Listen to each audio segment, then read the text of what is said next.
Buckle up, boys. Time to go to work.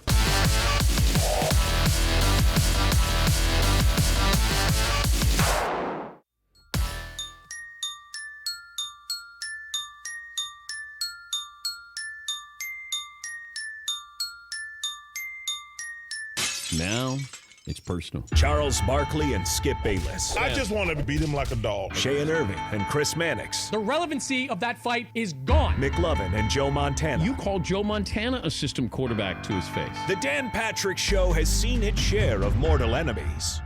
But we don't hold any grudges. But is there another? The lines in the sands have been drawn. Either you're a Clipper fan or you're a Laker fan. There's no in between. You can't. It's one or the other. I don't know anything about Kawhi. Does he not like LeBron? Well, maybe this is history dating back to San Antonio when they had to face each other while they were in Miami. And it's real here in L.A. And there's a lot of little drama storylines that are going on out here in L.A. This is Dan Patrick. Welcome to the program. It's hour one on this Tuesday. Dan and the Danettes, Dan Patrick Show. Come in, stay a while. Great Charles Barkley will join us coming up in a little bit. A lot to talk to Charles about, including a philanthropic idea that he has for selling some of his memorabilia. He says he doesn't have any use for it, and he's got an idea that he's going to be able to raise some money and help some people. You can watch on YouTube if you like, youtube.com/The Dan Patrick Show, and you can also listen on our great radio affiliates numbering 362 around the country. You can email, you can dial us up, and you can also tweet at DP Show. A couple of things here. Let me start off with, I think the obvious topic that's going on now is the coronavirus and how sports will likely play an important role here. And it's a scary time because it's the great unknown. It's no surprise that societal issues often play out in a very visible way in the sports world and in a very literal way. There are large public gatherings, and now authorities will monitor those gatherings quickly. And then you've got, in a month's time, we're going to have a Final Four, 3 weeks from now. Final Four and championship game, and you'll have, 70,000 people. Or will we?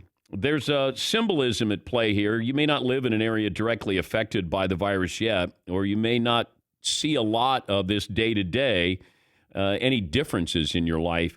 But athletes performing in an empty stadium could bring the image home to millions. You're already seeing this in Italy with soccer matches that are played with no fans in the stands. There's a report that came out in Santa Clara, San Jose, California. The San Jose Sharks NCAA women's basketball tournament at Stanford, an MLS game. They're in doubt because what they're looking at is a ban of all large gatherings of at least 1,000 people for the rest of the month in response to this coronavirus. Right now, we're, a country that we're trying to figure out how we're able to take action. What risk do we take? Sports is certainly not the priority, but it's part of the fabric of our lives. Sports brought us back together after 9/11. And for many, the games will go on, but let's just hope the case for the foreseeable future is that friends and loved ones remain safe when it comes to this. We're smart about this. And I don't look at a league and say, boy, they're being overly cautious. You got to be smart about this. And I think we're going to get to a point, just my feeling, that we're going to have sporting events with no fans. I don't see this getting better. I see this getting worse. And you could still have those games on TV. LeBron came out and was very flippant and I think misspoke when he said, hey, if there's no fans there, I'm not performing. Well, there's fans watching on TV. It's, we gather for a sporting event. It's strange how we can have these players playing against one another, leaning on each other, sweating on each other, and we're not thinking about that. But then, hey, don't put your hand to your face, to civilians. So I think we have to be aware, conscious of how sports will look here in the next couple of weeks. And that will be the Final Four and the championship game with March Madness. And bringing these fans together, neutral sites, I know it's going to hurt some of these cities that depend on tourism. But, for the time being, This isn't just about the sporting event, the game itself. It's about life and death and people getting sick. The number of cases here in the United States, it's just starting. I had a friend who is actually in Vietnam, and yesterday went into a bar. They took his temperature before he went into the bar. So if he had a fever, he wasn't getting into the bar. I mean, granted, that's in Vietnam and, what's happened overseas, but I think you're going to see a lot more of this here in the United States. They're limiting the media availability for athletes going into the locker room. That's fine. I mean, that's not a big deal because they've set aside these areas that you can interview, and they have press conferences, it feels like, before and after every game. But I think we're inching along there. But I do think that NBA, the NHL, soccer, baseball, that they're going to be at the forefront of this. I don't count on the NCAA doing something, as it takes them a while. And we've asked for Mark Emmert, the president of the NCAA, to come on so we could at least discuss this, but haven't heard back from them, which is no surprise. But I don't know if the NCAA is going to be that proactive and say, hey, no fans are going to be at these tournament games, or no fans are going to be at the Final Four.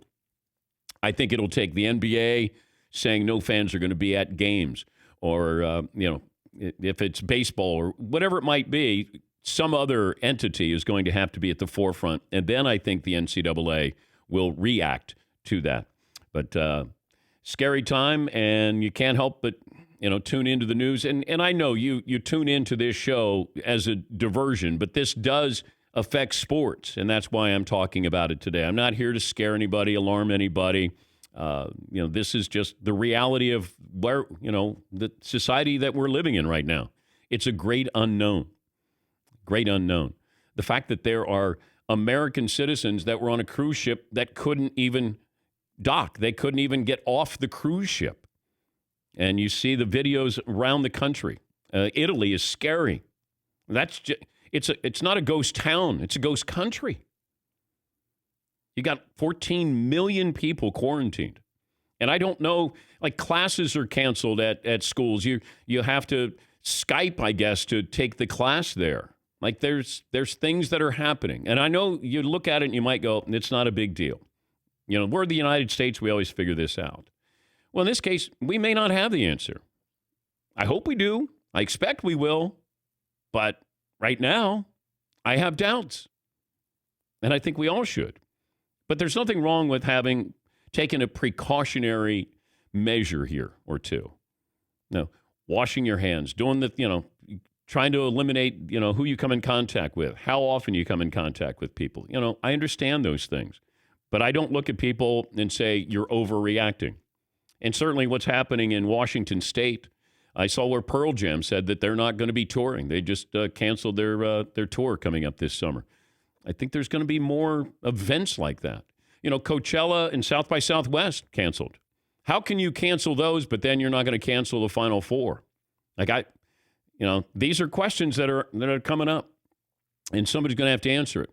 And I don't know if we'll have an answer one way or another by the time we roll around with March Madness. And the reason why I say that, that's the one big sporting event that we have coming up where you're going to have 60, 70,000 in Atlanta for the Final Four. And do you want to go?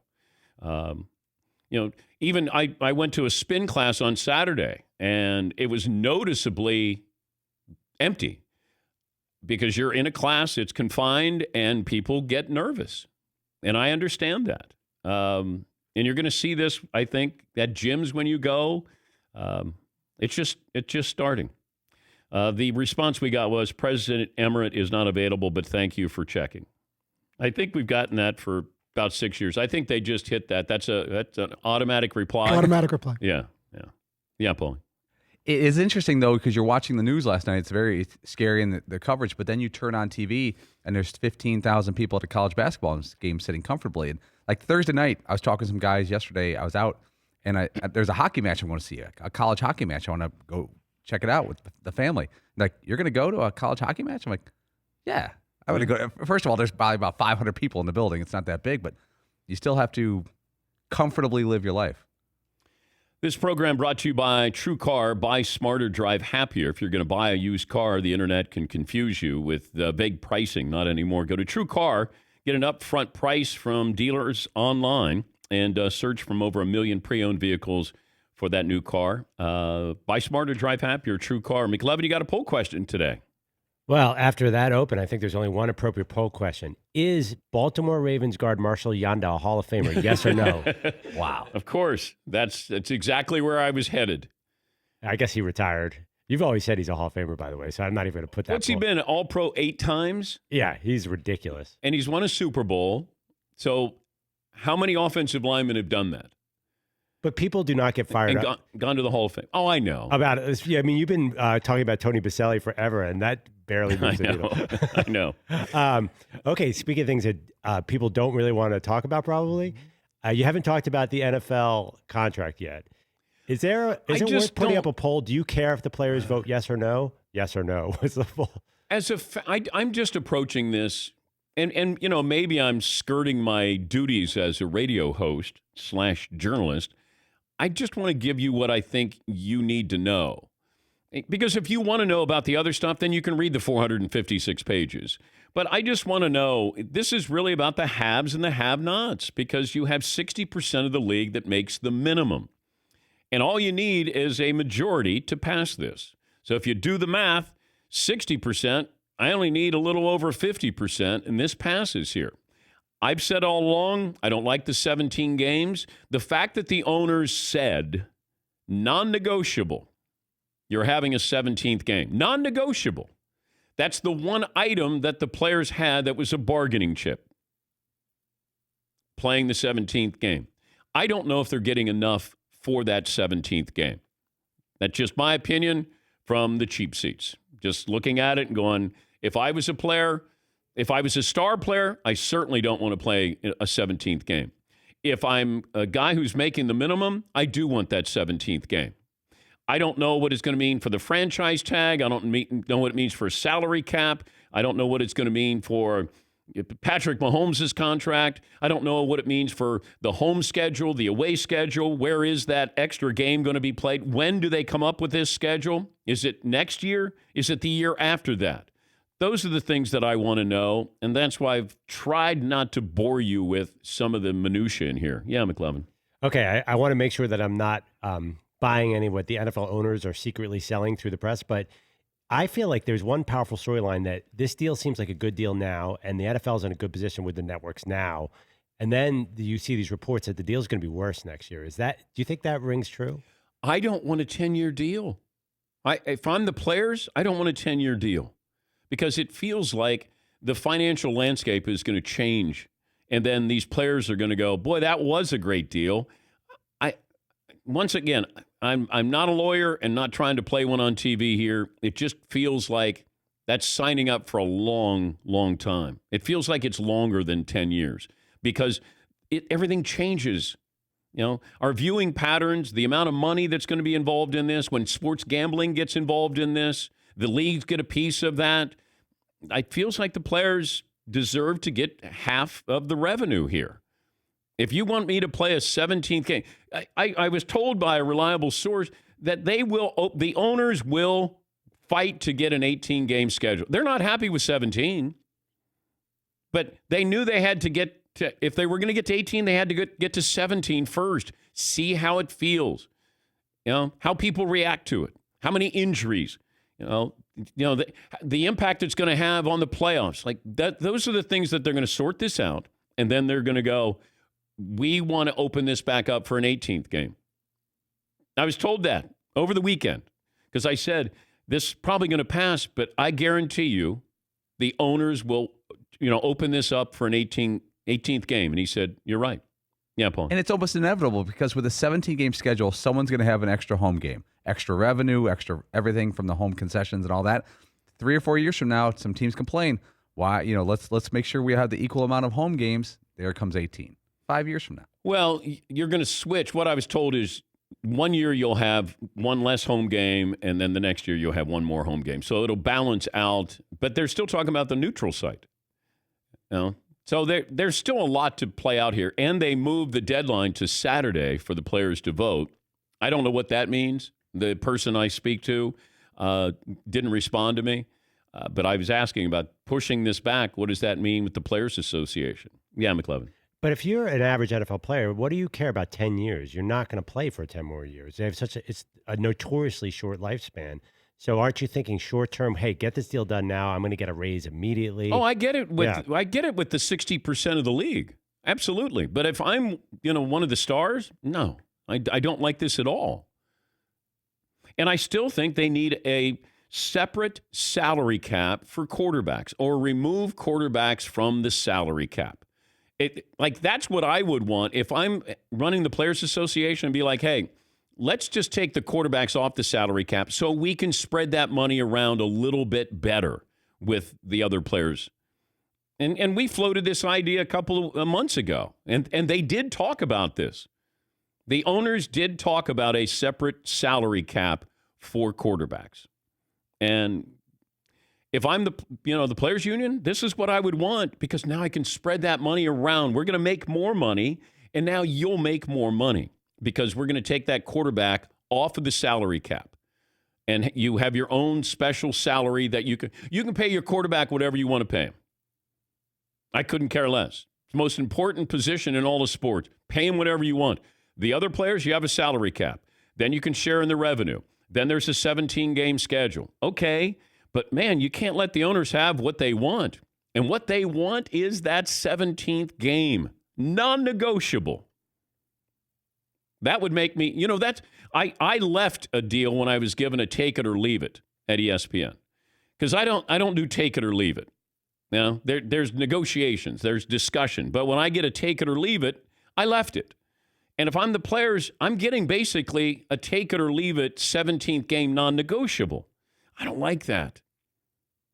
But that's what it feels like. The owners, and I was cautioned when I said it feels like the owners are getting a good deal. And I was cautioned by saying there's appearances, and sometimes those appearances are meant to look differently. And, I was told you got to look at it, understand these are things that are really important. And I said, okay, feels like it's always the bottom line of how much money is being made. That's always where I look at who won and who lost. It's like the USFL sued the NFL and won that trial and got $3. $3. Hey, we sued the NFL and we won, and they trebled the damages, and we got not $1, we got $3. Great. Yeah, Paul. I read that a lot of the players want to revote or want to redo their vote after their initial vote. Does this feel like almost anything They're in not life? letting them. Right. Like, how you get emails about something? It could be work-related, your kid's school, about your car, and all of a sudden you get a phone call, hey, this is happening today, or we're going to make this change today. Like, I wasn't told about this. You've gotten emails for a year. Delete, delete, delete, delete, delete.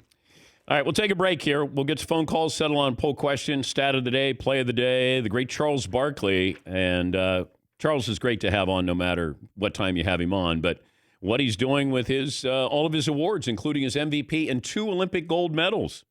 Going to auction them off. I'll tell you why he's going to do that coming up next. 18 after the hour, Dan Patrick Show. TECOVAS.com/DP. Tecovas. The reason why I spell that out is because that spells out success. Tecovas makes Western goods for all the places you go, and you need to feel as confident as possible. You need a great pair of cowboy boots. You got it. If it's your first pair, your next pair, you're going to light up the room when you walk in. You get noticed for all the right reasons. And I'm curious why more executives or businessmen, sales guys, don't have their pair of cowboy boots. And I was on the edge there of, am I a cowboy boot guy? And then I got a pair. And then I said, oh, hell yeah. So maybe it's the first pair. Maybe you weren't sure that it was possible that you could get great boots that feel this great. And they also cut out the middleman. They pass the savings on to you. So they got affordable, high-quality boots. They got other leather goods there as well when you go to the website. But go get a pair of Tecovas. Find yours at tecovas.com/DP. That's tecovas.com/DP.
Dan Patrick Show brought to you by Mercedes-AMG. Be prepared for whatever comes your way. The all-new GT four-door coupe, because life is a race. Visit your local dealership for a test drive today. If you missed any of our celebrity interviews from the Mercedes-AMG Man Cave, go to the Dan Patrick Show app. Watch and listen from inside the Mercedes-AMG Man Cave. Mercedes-AMG driving performance. We'll talk to Charles Barkley at a moment. Will Leitch, a wonderful writer for New York Magazine, has written an article and just came out today. I'll read you the last paragraph. It would seem that a breaking point will arrive when one of these leagues blinks, cries uncle, and makes a sweeping change to current policy. If this virus plays out the way it's looking like it might, that could set in motion a chain reaction of cancellations. But right now, every financial incentive and every cultural bias is telling the leagues to wait as long as humanly possible to make a move. By then, it may be too late. It's Will Leitch in New York Magazine. Charles Barkley set to join us. And Charles, good morning. How are you? I'm great, brother. How you doing? I'm doing okay. Where do you think we're headed with the coronavirus when it comes to canceling games or games without fans? Well, I'm not sure where we're at. I hope we don't get to that point, to be honest with you. My question would be, if those fans don't come to the game, are they just going to stay in the house forever? Are they going to go to work? Are they going to go to dinner? Like, just because they don't come to NBA games or sporting events, are we assuming they're just going to stay in the house for the rest of their life? Yeah, it's a great unknown, though. I know, but that's the thing that's interesting about this whole debate. Like, okay, they don't come to NBA games. They don't come to college games.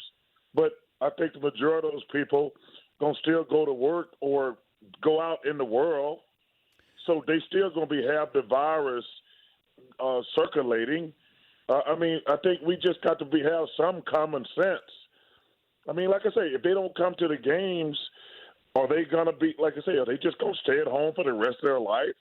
But I think these leagues I think we're going to have games without fans coming up. I think my gut feeling, and then I wonder about March Madness and the Final Four. The fact that they're already thinking about canceling the Olympics or postponing the Olympics, Well, they shouldn't cancel the Olympics. They should move the Olympics to the United States because some people, Dan, that's their whole life, the Olympics. And it wouldn't be fair to those people who've been training for basically the last 4 years.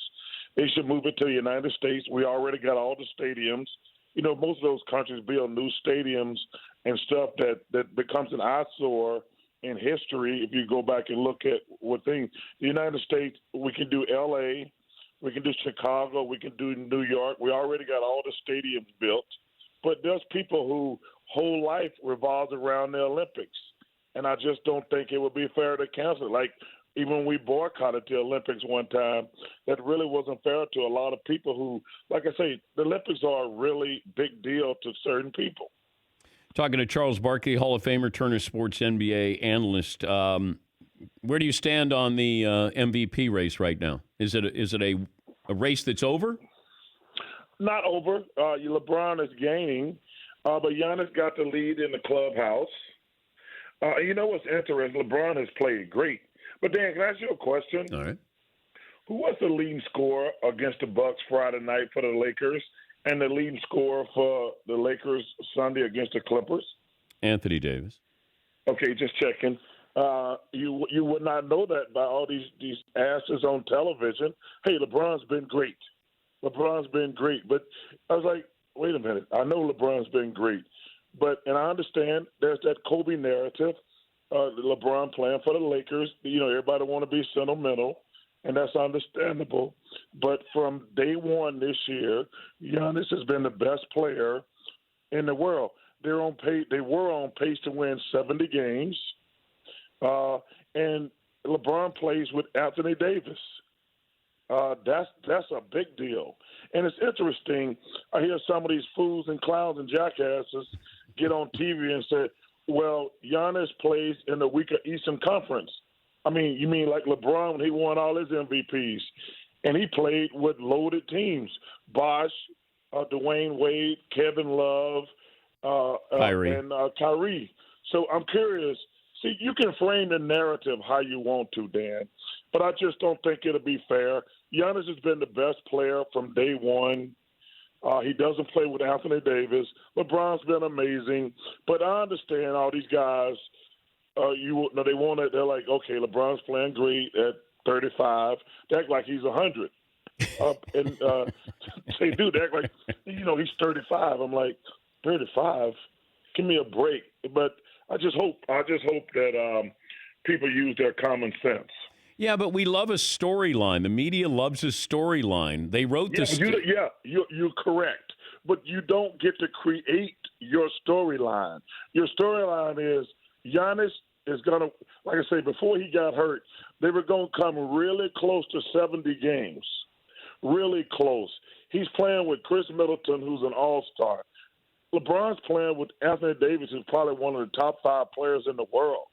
And then, like I say, they say, well, Giannis plays in the East. I'm like, LeBron, when y'all were bragging all those years he made it to the finals, he was playing in the East. So, like you say, you're right. The media wants to change the narrative and make it what it is. But it's just my opinion, Giannis has been the best player from day one in the NBA this year. I saw where you're going to auction off a lot of your memorabilia.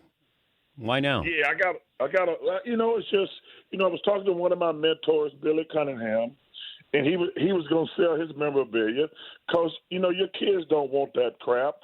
And first of all, I don't want to be 70 years old having people, hey, let me show you my MVP trophy.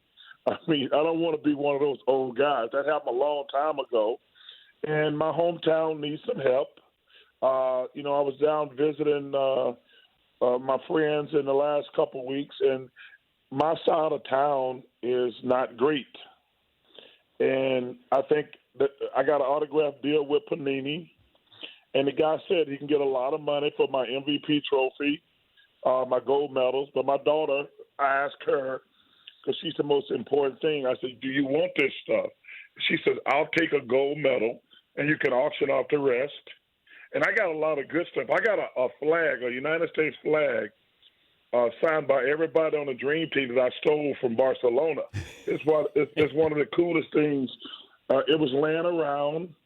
And I grabbed it, and I got everybody to sign it. It's actually on the wall in my house. I got a lot of really good stuff. And then I don't need that stuff. It's sitting around the house. It's actually around my mother and grandmother's house. They both have passed away. And like I said, it's going to be great for my hometown because it needs some work. What can I buy?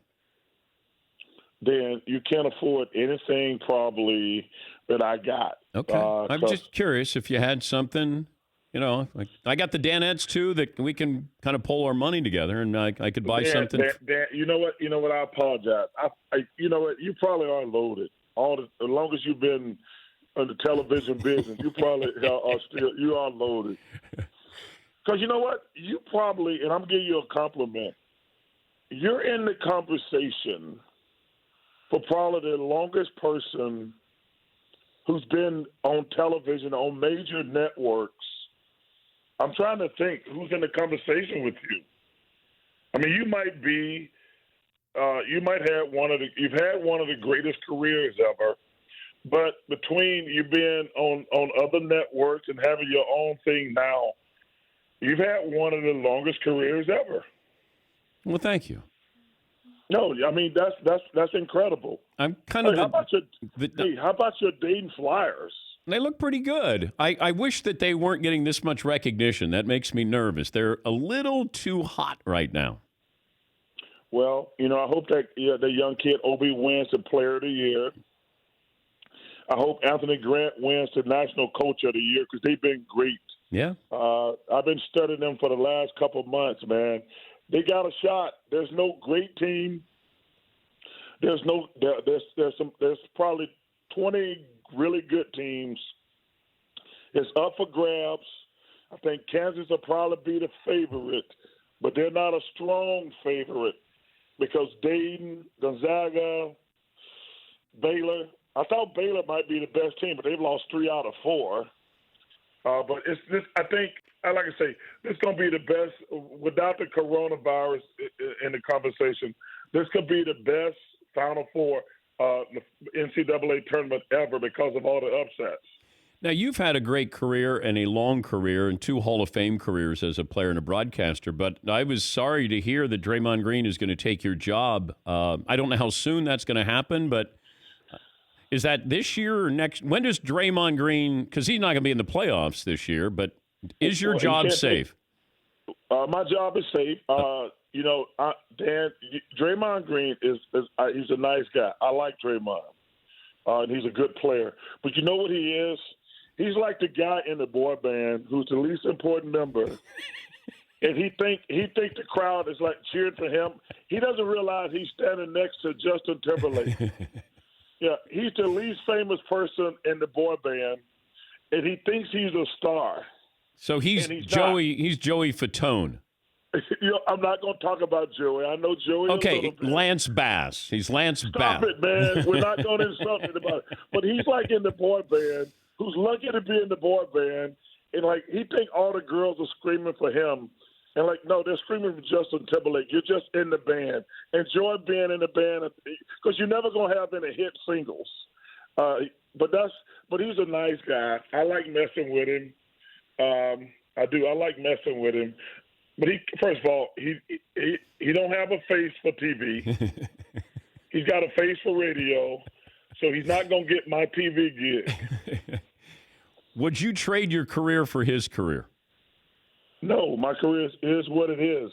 I was a great player. I didn't win the championship. But there's a lot of guys who didn't win the championship are much better than some of these guys who get championship rings. Man, my career speaks for itself. I didn't win it. I always find it fascinating when people want to try to shoot you down. They say you didn't win a championship. It is a team game. And it's a team game. But also, some of these guys who got rings, they were just on the team. They were bus riders. They wasn't bus drivers. And it does come up. It feels like that's when somebody goes scoreboard on you when they go, yeah, but you never won a championship. And well, because they act like you're playing poker or something, and when they're it's like when they're like, I got nothing else to say, but you didn't win the championship. I'm like, okay, I got that. What else do you have? It's like they act like we're playing tennis. It's like, you got no championship. That's game, set, and match. I'm like, okay, I get it. I didn't win the championship. Is that the only thing you got? I always laugh because I'm like, yeah, okay. I think everybody know I didn't win the championship. Is that your final point? Do you have, like, any more points? And they don't have any more points because, like I say, man, I think everybody know I was a hell of a player. I didn't win a championship, but, nobody thinks Draymond is better than me or Karl Malone or Patrick Ewing or Elgin Baylor. Nobody thinks that who's got any common sense. But I don't hate on Draymond. He's a good little player, and he's a nice guy. When are you going to? I told you though, he's in the boy band. He thinks he's Justin Timberlake, and he's not. When are you going to start selling off your sports memorabilia? Do we have anything to promote here of where people can find out more information on this? No, you know what, Dan? I'll tell you what I'll do. I'll let you know because I'm in New York now. I got to do Colbert tonight. Oh, look at you. Then March Madness start Sunday. And so I'm crazy for the next month. And then I go right into the NBA playoffs. So nothing's going to happen till right after the NBA playoffs. And what I'll do is, Dan, because you've been great to me all these years, I'll come on your show when we get everything set up and announce where people can go and bid on this stuff. That'd be great. We had Christian Laettner on last year, and he admitted to stealing stuff from you during the Dream Team. Well, we were all stealing from each other because I got some Michael Jordan stuff. I got a Michael Jordan practice jersey, a warm up. I got a Magic Johnson warm up. I was stealing like it was every game. I was stealing stuff. That's the stuff that I'm gonna auction off. But I stole a Michael Jordan practice jersey, a warm up, and I got a Magic also. So a lot of stuff gonna come up. Them guys been looking for since 1992. Magic's going to be bidding on his own warm-ups. Yeah. You know what I should do? I should try to sell it to them first. I don't know if Jordan would be interested in buying, but Magic might want it. Yeah, but no, it's going to be great, man. That's I'm really good. excited. I'm really excited about that. Have fun with March Madness. We'll catch up with you again, and always appreciate you joining us. All right, my brother, you take care of yourself. You guys take care. That's Charles Barkley. We'll be on Colbert coming up tonight. We'll take a break. Play of the day is coming up next. Settle on a poll question as well, and a couple of stats of the day coming your way right after this.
Far So I let's see. shoot the ball. Let's do it for the camera. So I'm trying to do something new where I spread my hand out when I Yeah. shoot because it helps me keep it on my fingertips, but it's changing how hard I have to shoot the ball. Let's You see have a it. pretty good shot. Why would you You know mess what I with it? mean? Your shot's pretty nice. Well, that time it went in. Oh, This ball's dead. I got it.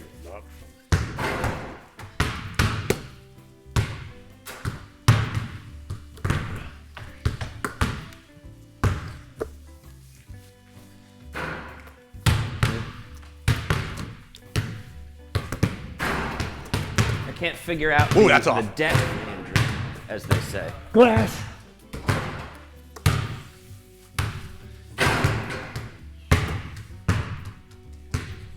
Three, two. oh.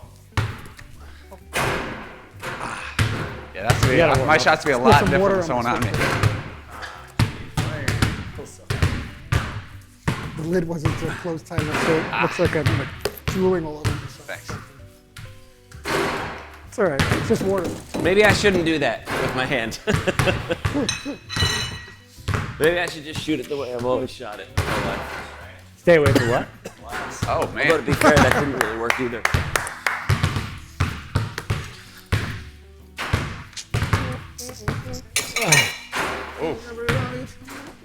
I took your ball.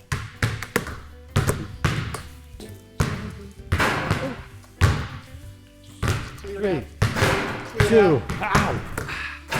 Dang. Wow. Brick City, USA. A lot of bricks going on today. I think we all need to warm up. The shooting percentage goes up throughout the day.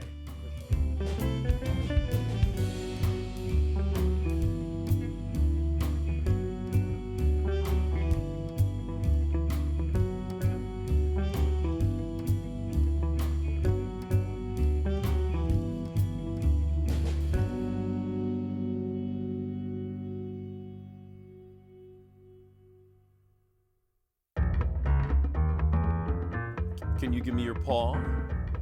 Can you give me your paw? Yeah.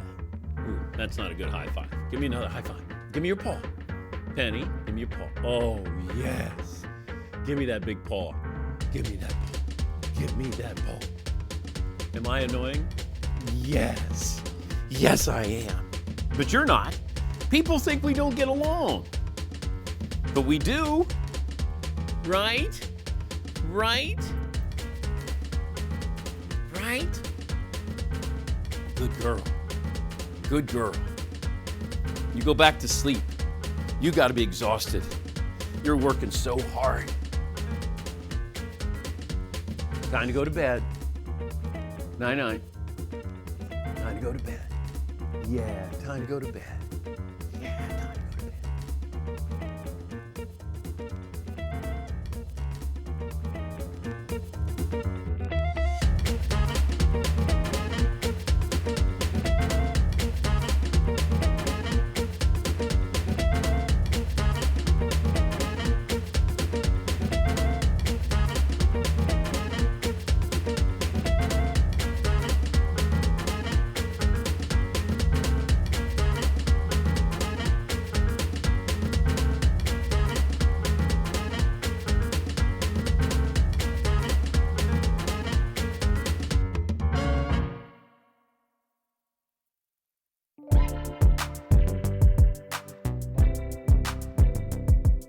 Oh my God. The play of the day. Runner left side, got it! They're gonna play it and play it. This is the play of the day.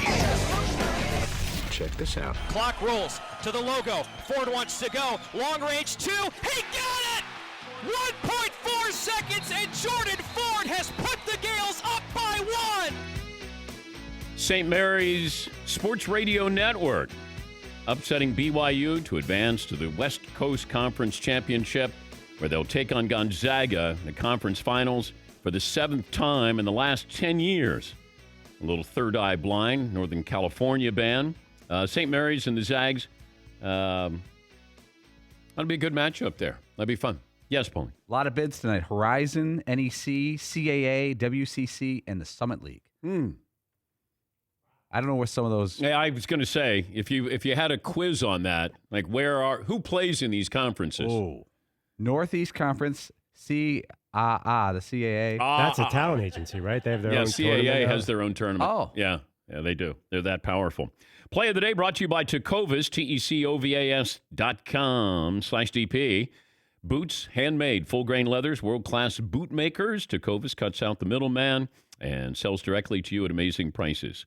Tecovas, Western Goods for new frontiers. What's the poll question we're going to stay with, McLevin? Okay, this is a side one. Would you rather be, as a sports media professional, a bracketologist or an NFL draft analyst? So you only come out in the spring.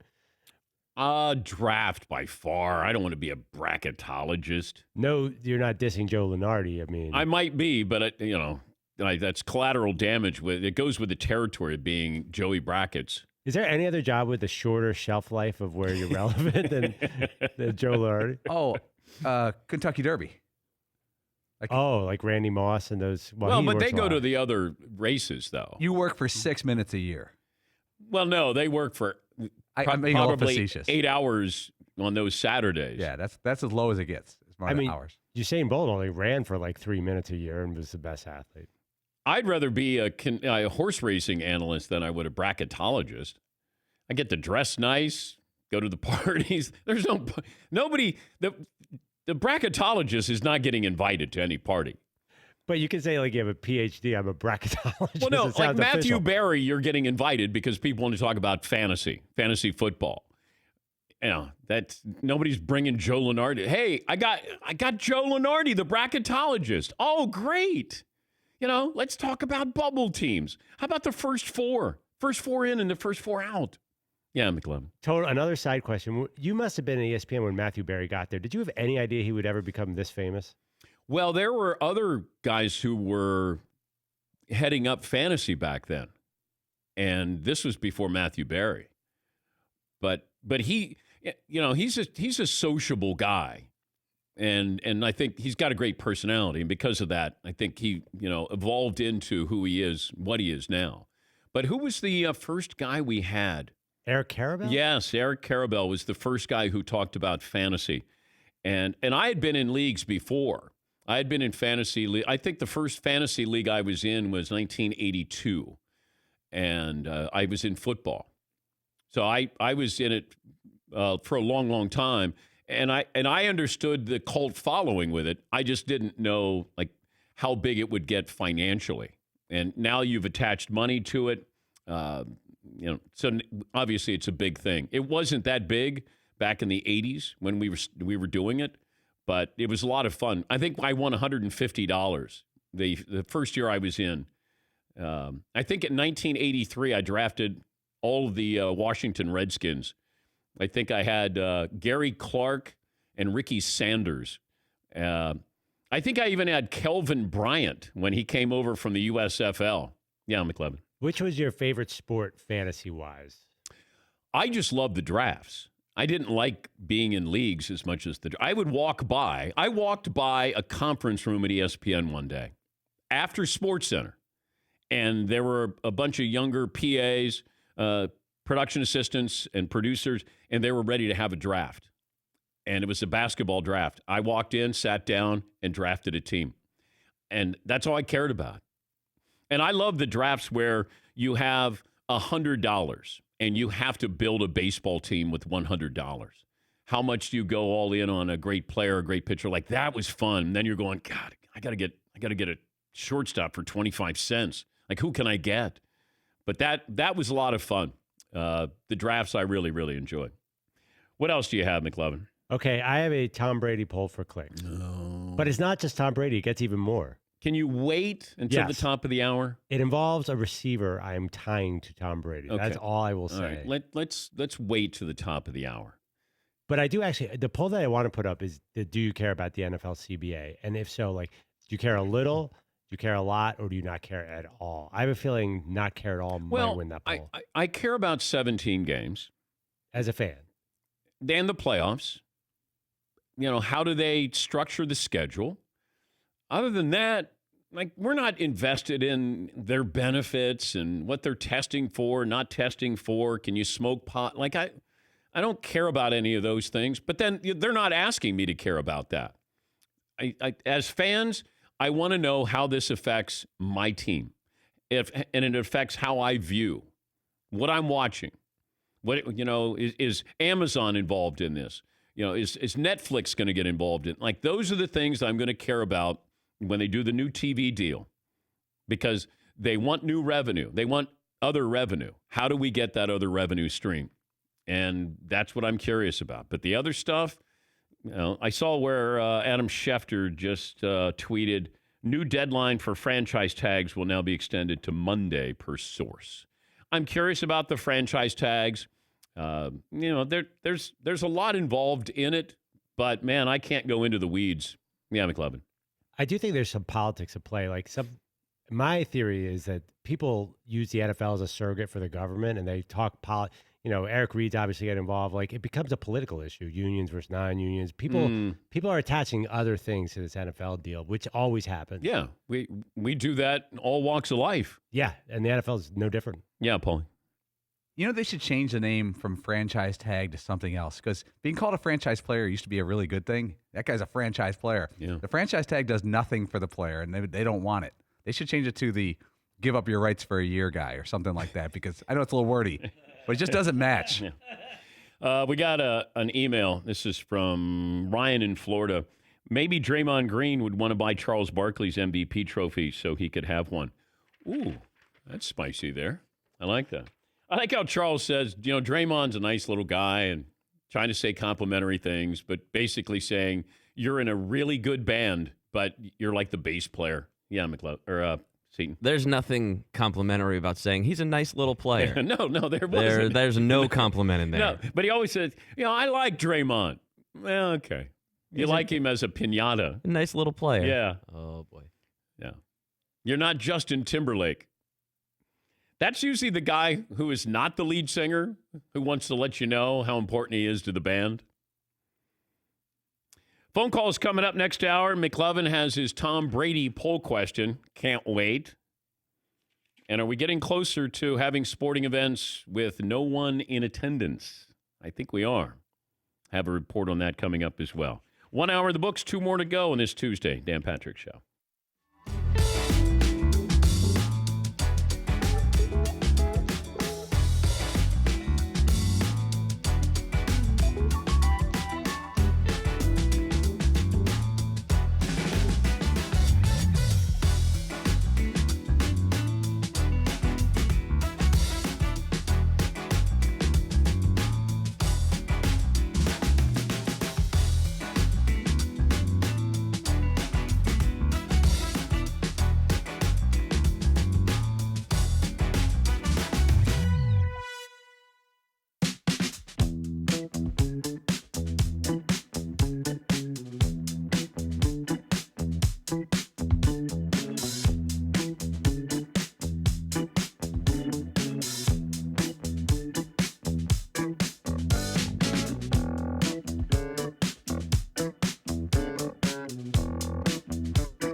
buckle up, boys. Time to go to work.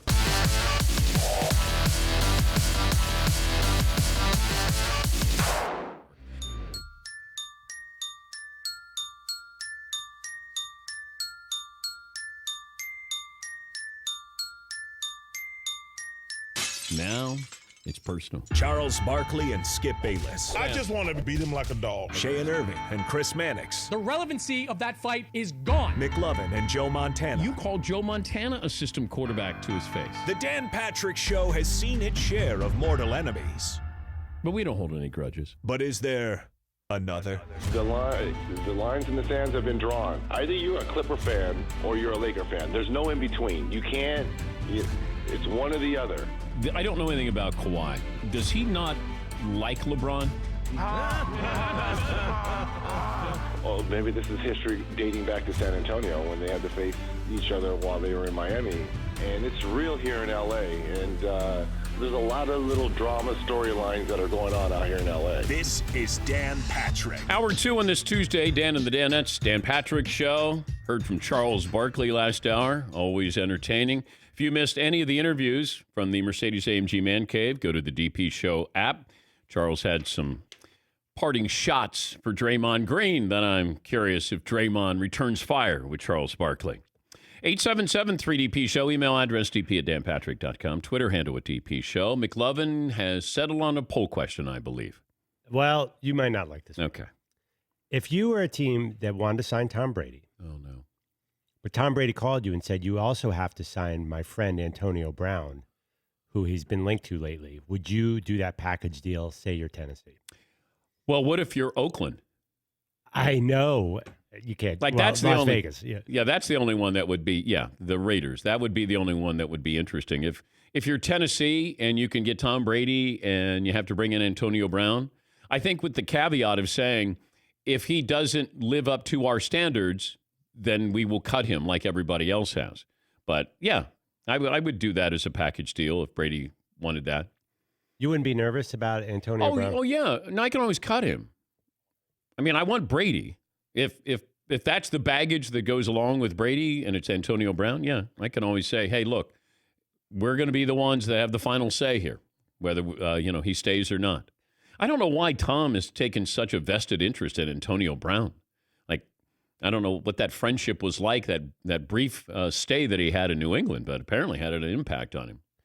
Yes, McLovin. Did you see that story? The Patriots are quote unquote sniffing around the trade market for wide receivers. Yeah. Does that confirm that everything we thought last year, they really didn't have any weapons for Tom? But that's why they wanted to they went and got Josh Gordon in his troubled history. That's why they tried to still talk themselves into keeping Antonio Brown. They were desperate. They realized that they had no weapons whatsoever. N'Keal Harry didn't develop. They don't have a tight end. Edelman is 33 now. They're talking about bringing back Chris Hogan. I mean, they need some weapons. Hunter Henry, if he's healthy, would be a great guy for them to pick up, the Charger tight end, who I believe is an unrestricted free agent. That would be somebody where you go, okay, now we have – if I'm the Patriots I can't believe I'm getting into this topic again. McLovin!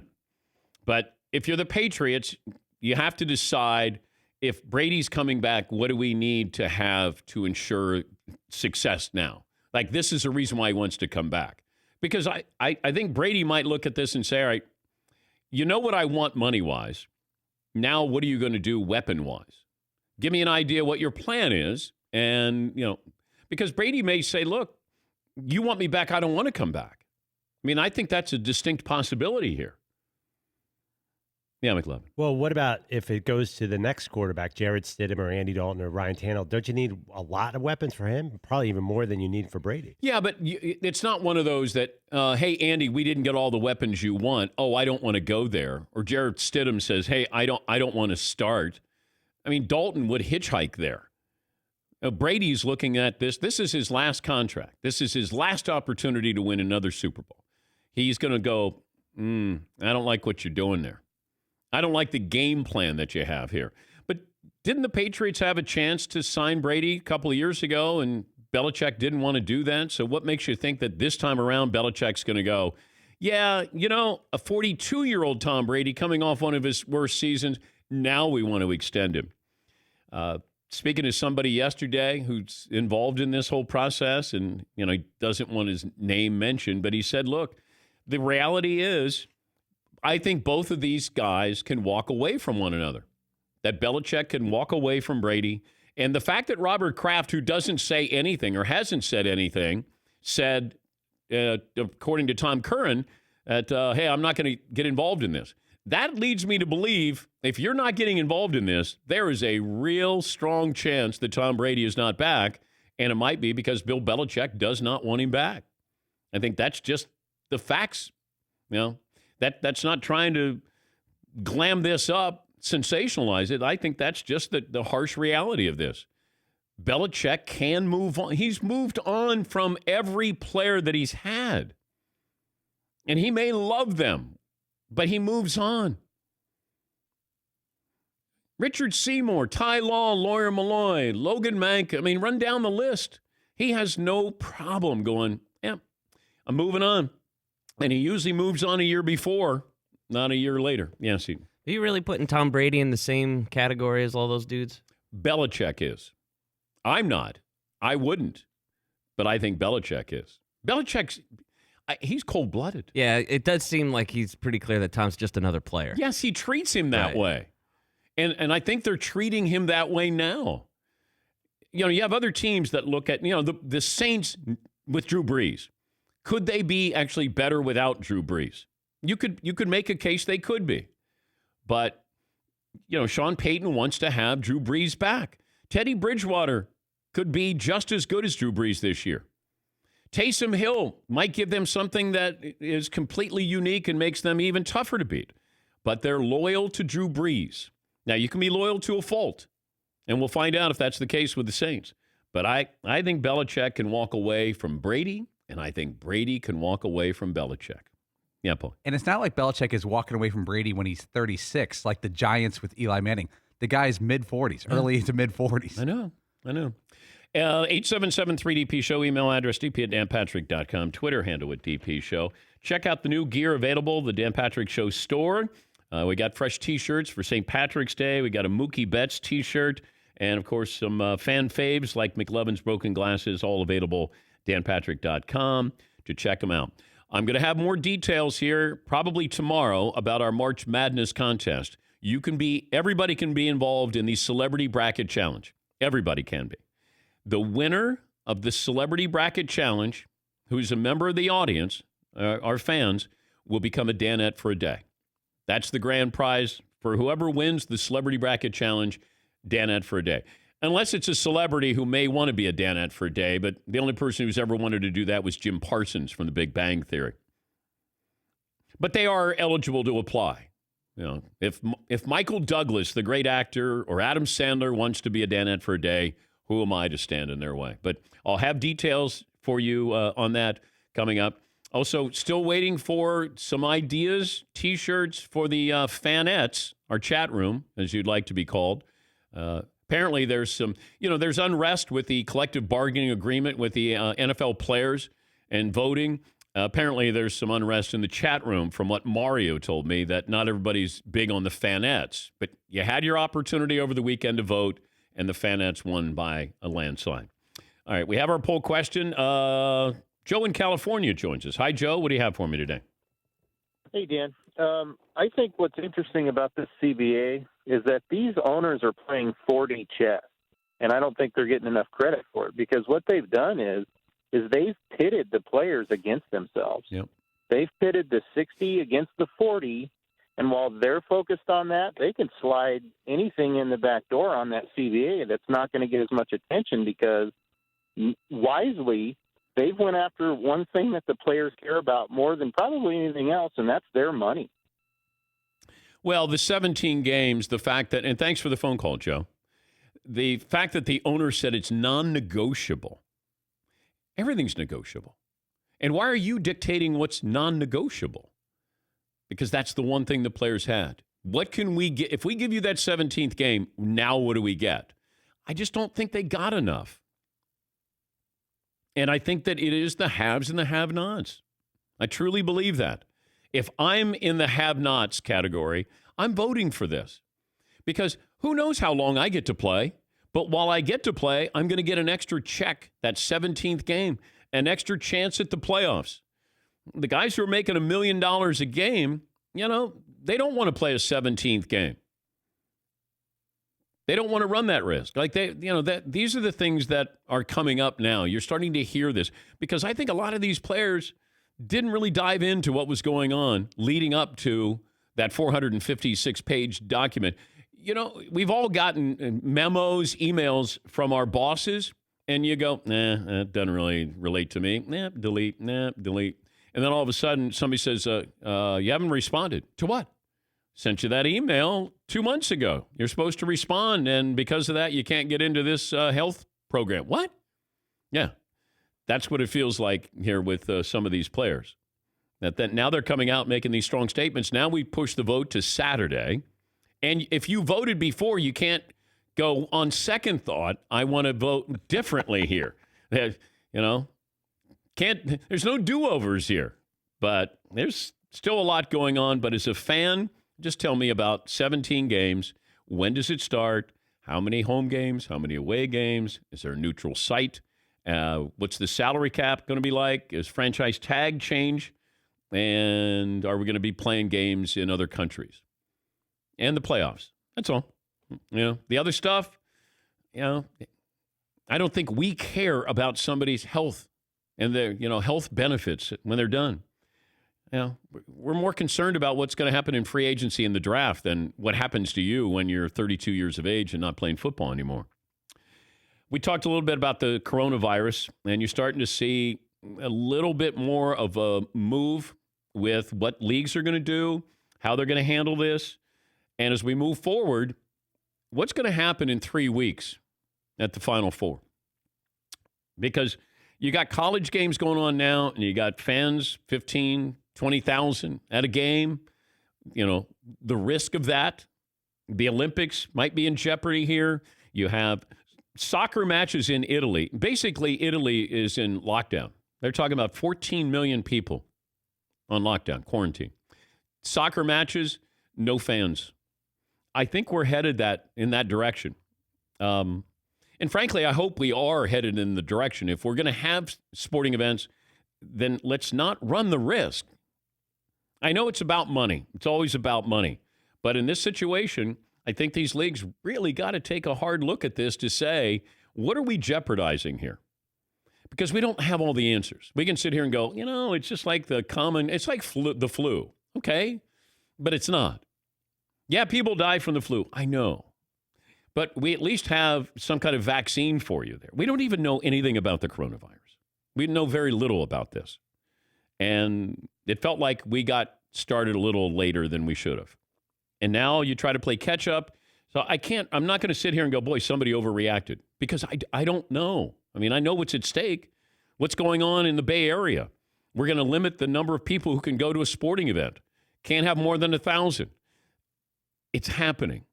And LeBron James said something that was ill-advised, flippant, in my opinion, where he said, hey, if the fans aren't going to be at games, I'm not going to play. Well, he doesn't know what he's talking about with the coronavirus. And fans are still going to be watching the games on TV.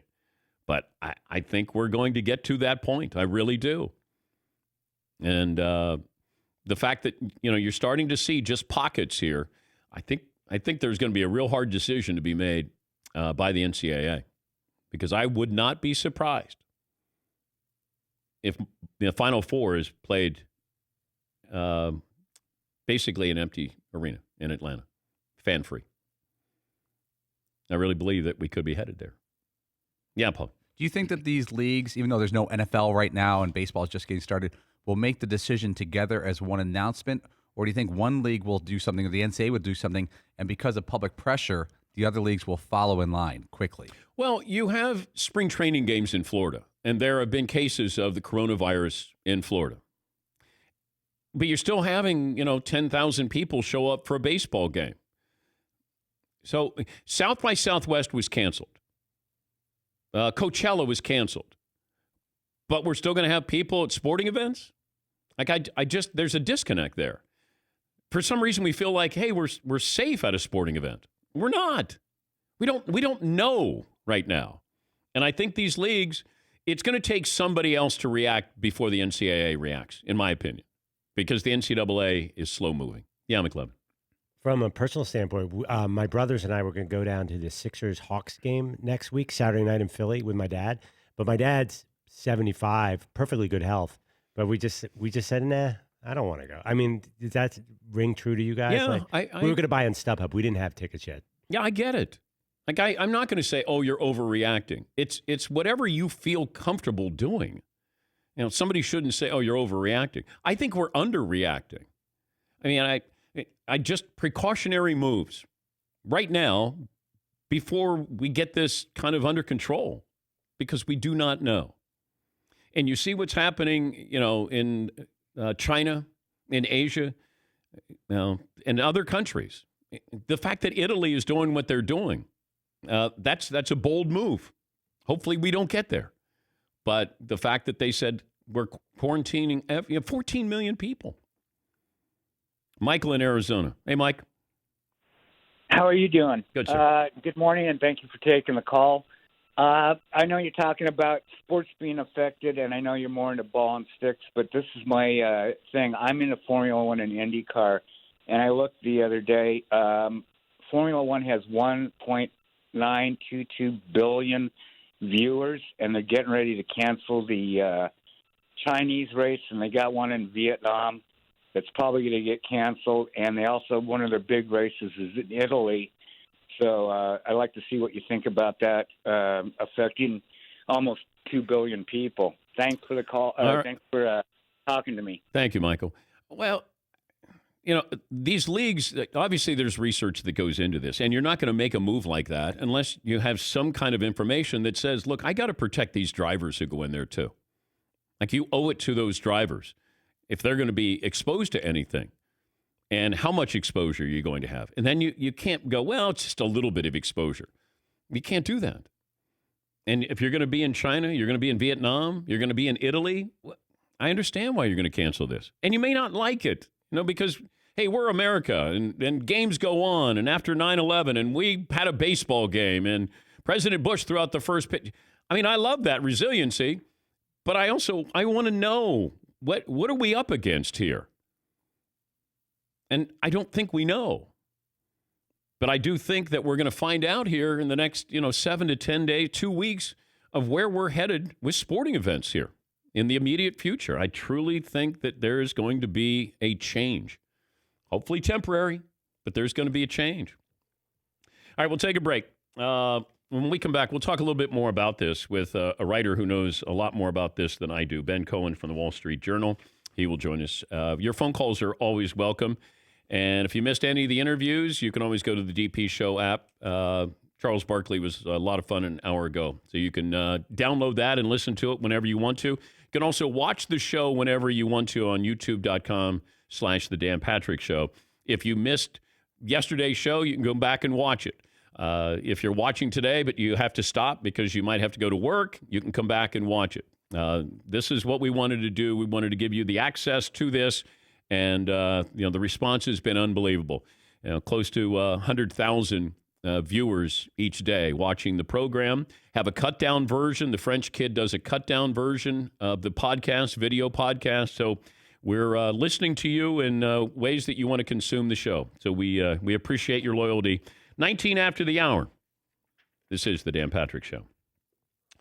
Discover is amazing because Discover matches all the cash back you earn on your credit card at the end of your first year and does so automatically. And there's no limit on how much you can earn, which is amazing. And it's even more amazing, according to the 2019 Nielsen report, of all the places that take credit cards in the United States, 95% of those places take the Discover credit card. When I was traveling this past summer, I had my Discover credit card, and I was getting cash back at the end of my first year automatically. Discover.com/yes. Limitations apply.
yesterday. Fun.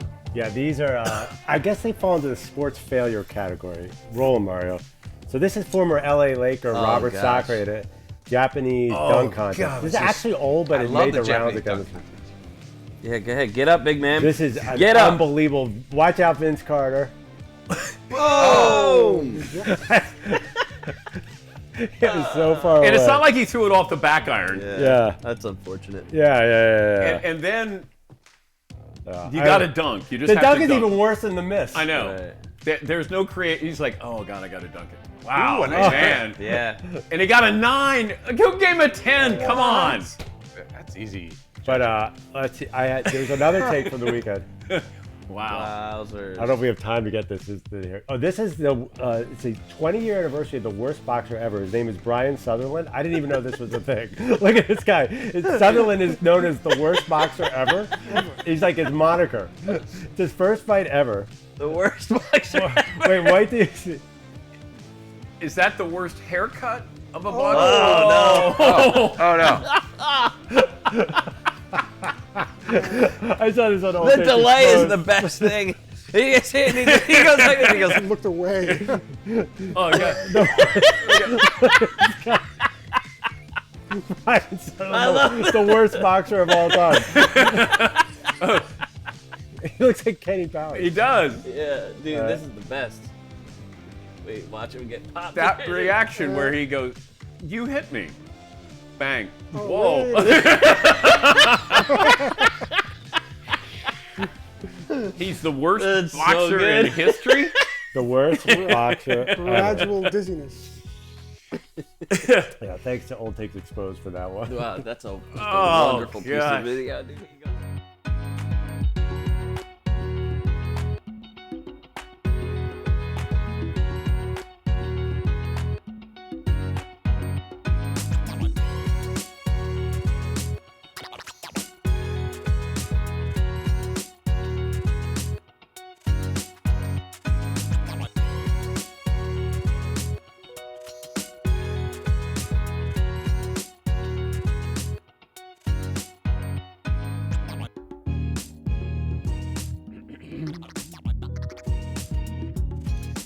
Go to rockauto.com, all the parts your car or truck will ever need. Rockauto.com, a family business founded back in 1999 and run by automotive engineers. They had 2 goals in mind. First, to give you direct access to all the parts information hidden in the computers and catalogs behind the parts store counter. And second, making those parts affordable, offering reliably low prices. Rockauto.com. A lot of the parts you probably were told no longer available or dealer only. Parts are delivered right to your home or office. You don't waste time looking for these parts, phoning, driving, waiting in lines. Go to rockauto.com. Make sure you tell them we sent you. All the parts your car will ever need at rockauto.com. We'd like to point out that the American Unathletic Association of America, we have been playing in front of no fans since 2019. So we were the first league, I think. Really leading the way. Yeah. Ahead of the curve. Yeah, so our basketball league here, we have been playing fan-free games since 2019. Purvis in Montana joins us. Hey, Purvis, what do you have for me? Hey, nice to talk to you, Dan. Happy St. Dan's Day. Well, thank you. The neutral site games, if they did the 17th game, I think they could make that very interesting. They could have Atlanta and New Orleans play in Birmingham. Maybe have Detroit and Buffalo play in Toronto. Oh, yeah, there's plenty of places with that, Purvis. Thanks for the phone call. But I think that they still want to expand this, to the European markets. Or at least they talked about Germany, obviously with London, maybe Mexico City. I don't know if you may not have a team that is, that's their home base in London, but you might have a season of games there in London, from what I'm told. So you might have 8 home games in London. It'll be just different teams rotating through there. More phone calls coming up. And do you have an update there, McLevin, on the poll question? Yeah, since you didn't stop me from doing it, I put up the bracketologist poll. Which seasonal sports What are you doing today? Which seasonal sports media job would you want? Bracketologist, NFL draft expert, or horse racing analyst? It's closer than you think. 48% draft expert, 29% bracketologist. I don't want to be a bracketologist. You're like a PhD in bracketology. No, I don't want a PhD. I just want a bachelor's degree in it. That's it. You don't want to say, this guy's going to be an 11 seed now. But who else is a bracketologist? Ken Palm? Like, come on. That is a guy whose name only comes up for 1 week a year. Jeff Sagarin? Like, I want to be Daniel Jeremiah on the NFL Network as a draft analyst, or some of these guys on the mothership. Yeah, Paul. Is there anything more niche than the guy who does play-by-play for the Nathan's hot dog eating contest? He does about 45 minutes of work a year. It's publicly. But is there only one eating competition a year? There's a bunch, but there's only one live televised on ESPN. Does he travel? Is he the... He's actually the commissioner of everything. He runs the league, too, and he does play-by-play. Cut costs. Yeah. Yes, Todd. It's kind of a thankless job. Okay, I got it. All right. Yeah. That's not bad. Yeah, it is. I mean, see, Not now bad. we graded on a curve. We Kind of a Frankless job. Can't even give me a B- for that. I thought that was a wiener. All right. All right. Frank you. Thank you very much, Todd. There you go. Thank you for your service. We try. Is Ben Cohen He with us? sure is. Ben Cohen, he's a big-time sports reporter, Wall Street Journal. Ben, you might want to bail on this. You might not want to be affiliated with this. It's guilt by association. But welcome to the program. Author of The Hot Hand, available wherever books are sold. We'll talk about that coming up. I noticed you've written a little bit about the coronavirus. Where do you think the tipping point's going to be sports-wise with the coronavirus? I think it's going to be the July 4th hot dog eating contest, personally. No, I do think it's coming. I mean, to me, this whole thing is a bit like watching the Titanic approach the iceberg in slow motion. Like, we know what's going to happen. We know it's going to be very painful, and yet people on the deck haven't really wrapped their minds around it yet, I don't think. I mean, the idea of playing games in empty stadiums was unrealistic not too long ago, but it's already become reality in Asia and Europe, and there's nothing really about being in the U.S. that inoculates us from this. We seem to be a few weeks behind Asia and Europe, I think, in terms of the spread of this virus, and so it would not really surprise me in the least to see extreme measures being enforced here pretty soon. I think there's a real possibility for severe disruptions at like the busiest time of the calendar for American sports. But I also wonder about this, Ben. The NCAA is slow moving. You've got the Final Four. They are. The Final Four coming up in April, and I wonder if they would have the wherewithal to be the first league that would make a really dramatic decision and have these basketball games played, in front of empty arenas. Well, I think the Final Four is not the issue. I mean, that's 100,000 people in a football stadium. But the thing about the Final Four is that it's a month away. And I think that the NBA and the NHL will probably have moved by then. It seems like they're probably going to move at some point this week. I mean, it just feels like the momentum is heading that way. So, the NCAA has to worry about first-round games first, right? I mean, so that's next week. I mean, there are conference tournaments this weekend. Vanderbilt has sent kids home and canceled classes, and yet the SEC tournament is down the street in Nashville. So the NCAA is not the most progressive body. I don't know if you were aware of that, and I think there will probably have to be some pressure from local authorities and states, and maybe even on the federal level. And I don't know what they are going to do. I mean, the idea of playing the NCAA tournament in empty arenas is very strange, right? But it's a little bit different from the NBA playoffs because these are neutral site games anyway. So there's not a home court advantage that either team has. I think it would just be weird more than anything. I mentioned that you wrote the book, The Hot Hand. It's available online wherever books are sold. And I was fascinated by this because it was a couple of decades ago. I did a story at ESPN. It was called Getting Blue, or Getting in the Zone, as athletes call it, Getting Blue or In the Zone. And I remember talking to Dennis Eckersley, and I said, "What's that feeling like?" And he said, "I can't describe it." He goes, "I don't want to talk about it because I'll talk myself out of it." But you've written a book about really getting in the zone here, The Hot Hand. So explain to the audience what the initiative or the premise was behind writing this. Yeah, so, there's really no singular definition of the hot hand, but I like to think of it as when success leads to more success. And in basketball, for example, it's always been studied in basketball. And it's when you make one shot in a row and then another, and you feel like you're going to make your next shot, right? You can't miss. You're in the zone. You're on fire.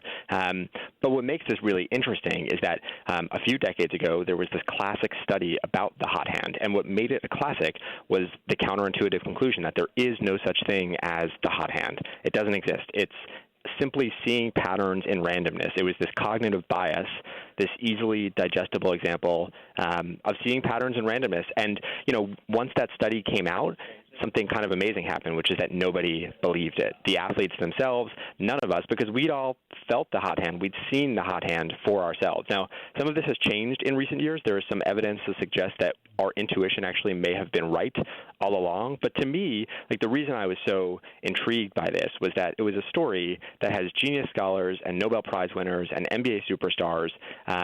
And it was really about something that we all thought to be true, only to be told that it wasn't, only to realize that maybe it actually was. And that was just irresistible to me as a story. But is there such thing as home court advantage? Is that something? Is that real? Where you have somebody who wins so many games in a row at home?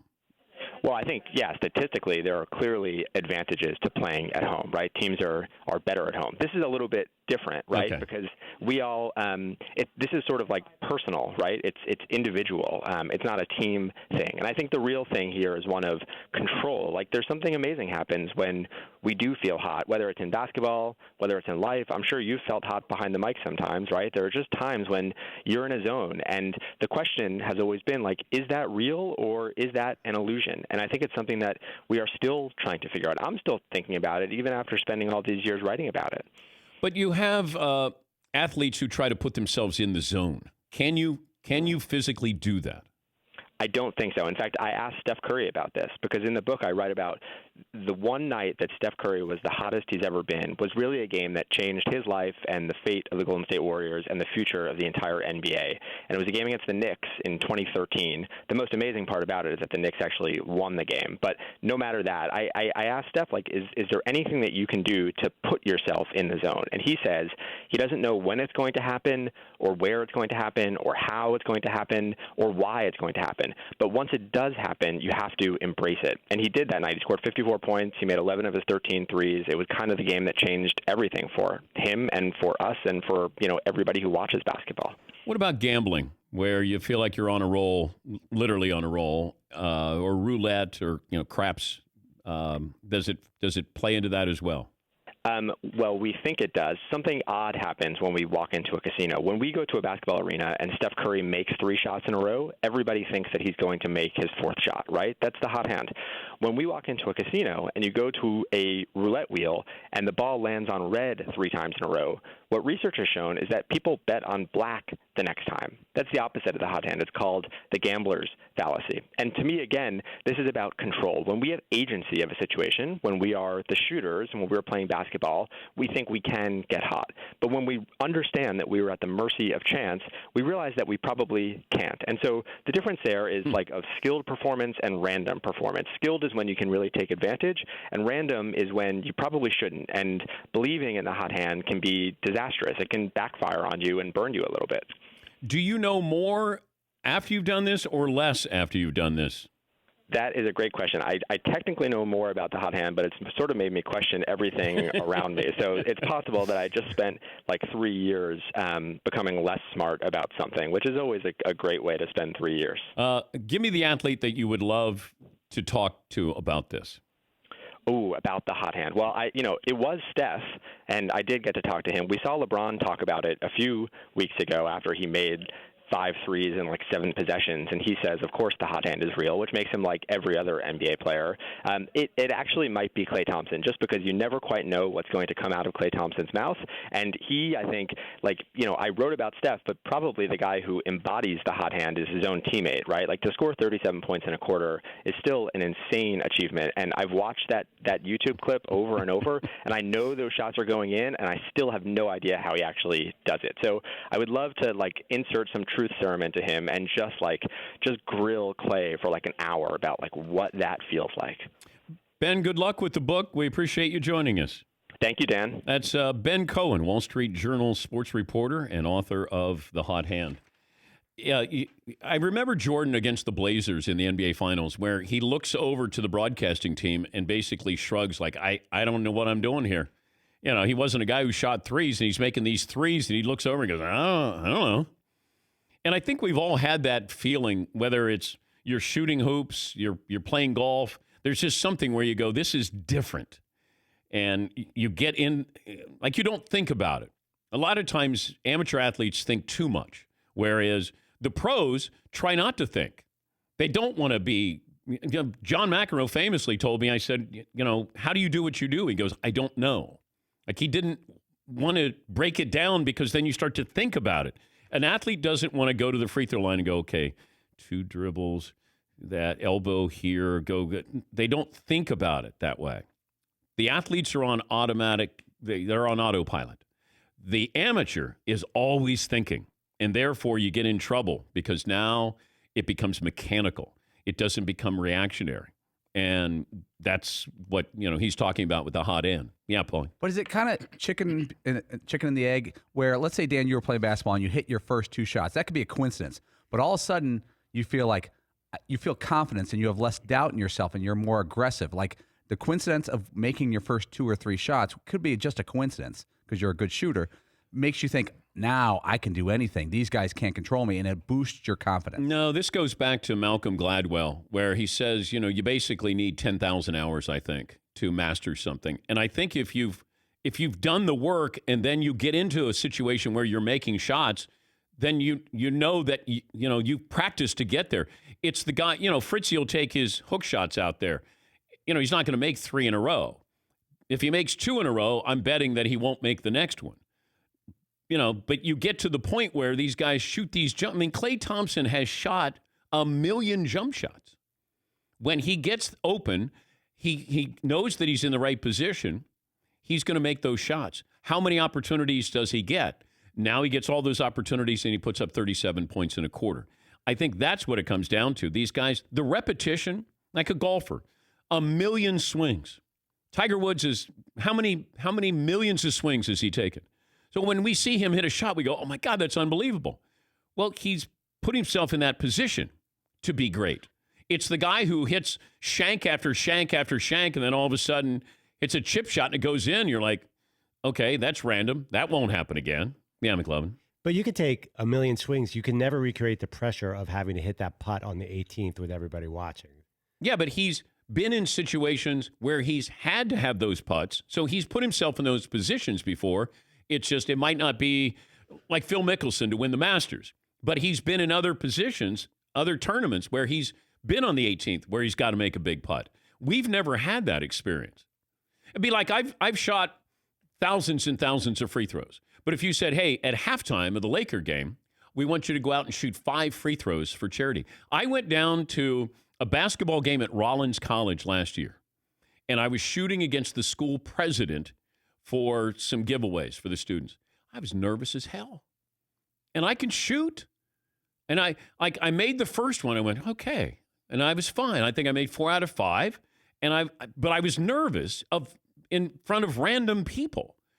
These guys are so used to being out there in front of people, doing it in front of people constantly. Yeah, Todd. But I still don't know how you explain those days. I wasn't some superstar little leaguer, but I do remember an occasional game where the ball looked bigger or it was coming in like in slow motion when, I just was just seeing it a lot better than any other day, and you end up going 4 for 5 and hit a couple of doubles or whatever. And you want to repeat that, but you don't know how to do that the next game. Guys will talk about how they'd see the ball differently. It could be the time of day. I mean, there's so many things that go into it. But I do think the psychology of this is what fascinates me, because they've studied athletes' brains. They've actually, I did a study on this at ESPN where they put sensors on my brain where you see things and then how does that read? And that's what they do with athletes, because athletes, you get in it and you don't know how long you're going to stay, and then you fall out of it. In their minds, they get in the zone. It's called getting blue. But that's why Dennis Eckersley said, I don't know. I know it, but I don't know how to get in. I don't know how to get in. But when I'm in it, I know I'm in. Yeah, Paul. You're also talking about being clutch and wanting the ball at the end of the game. I read this article in a psychology magazine a while back where they did a study where there was an emergency and they judged a fake emergency, and they judged how people responded to it. And do people run to help or run away to save their own skin?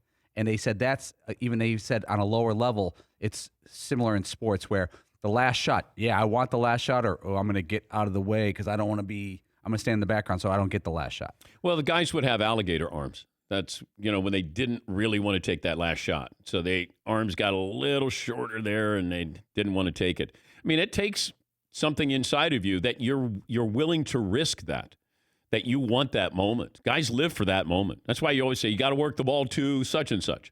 It's because they've worked for that moment. And the risk and the reward, they're fine with that. We'll take a break. More phone calls coming up right after this in the Dan Patrick Show.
here to get some sleep.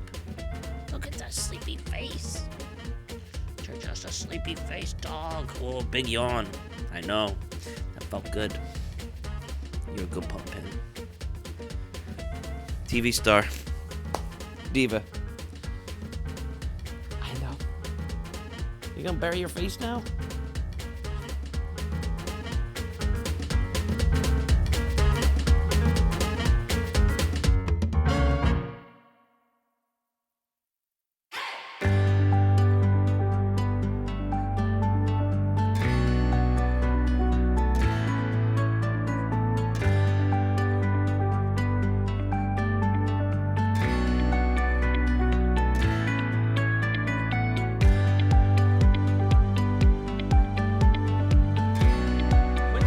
Can ball. He doesn't get a lot of attention, but Creighton's really good, right? Yeah, remember the thing where we ran in and threw the ball up? Yeah. We now got a new one. It's like it's a two-man game where you try to get the ball away fast.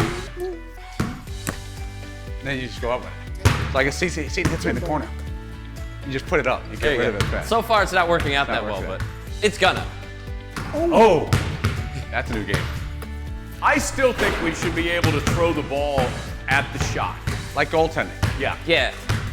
I think it would. So McLovin, you try to score, and then Seaton. Oh. But And that's you get an similar extra to the point. what's coming? That Letterman 2 football. Oh, but I don't know what the hell Letterman Ready? is talking about. Oh, sorry. You get an extra point if you You get can't by. shoot high on this side. Maybe the rule is, but you can't So stand easy. under here. You So can't. It's called cherry picking. You can't cherry pick. You have to. You can only throw it up from outside here. I got something. Oh, so you can't be in the lane. Yeah, you can't be in the lane. Okay. So, all right, ready? We're talking about being in the zone and being clutch. As everyone out there knows, I have zero athletic ability. That said, I have a lot of confidence. Competitiveness. So when I play sports, It doesn't happen often, but when you make it, it's great. With my lack of any effectability, it's probably not going in. Hey, why was surprisingly Hall I have playing confidence in Is myself that that I like will make it.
Couple of phone calls here. Greg in Florida joins us on the program. Greg, what's on your mind today?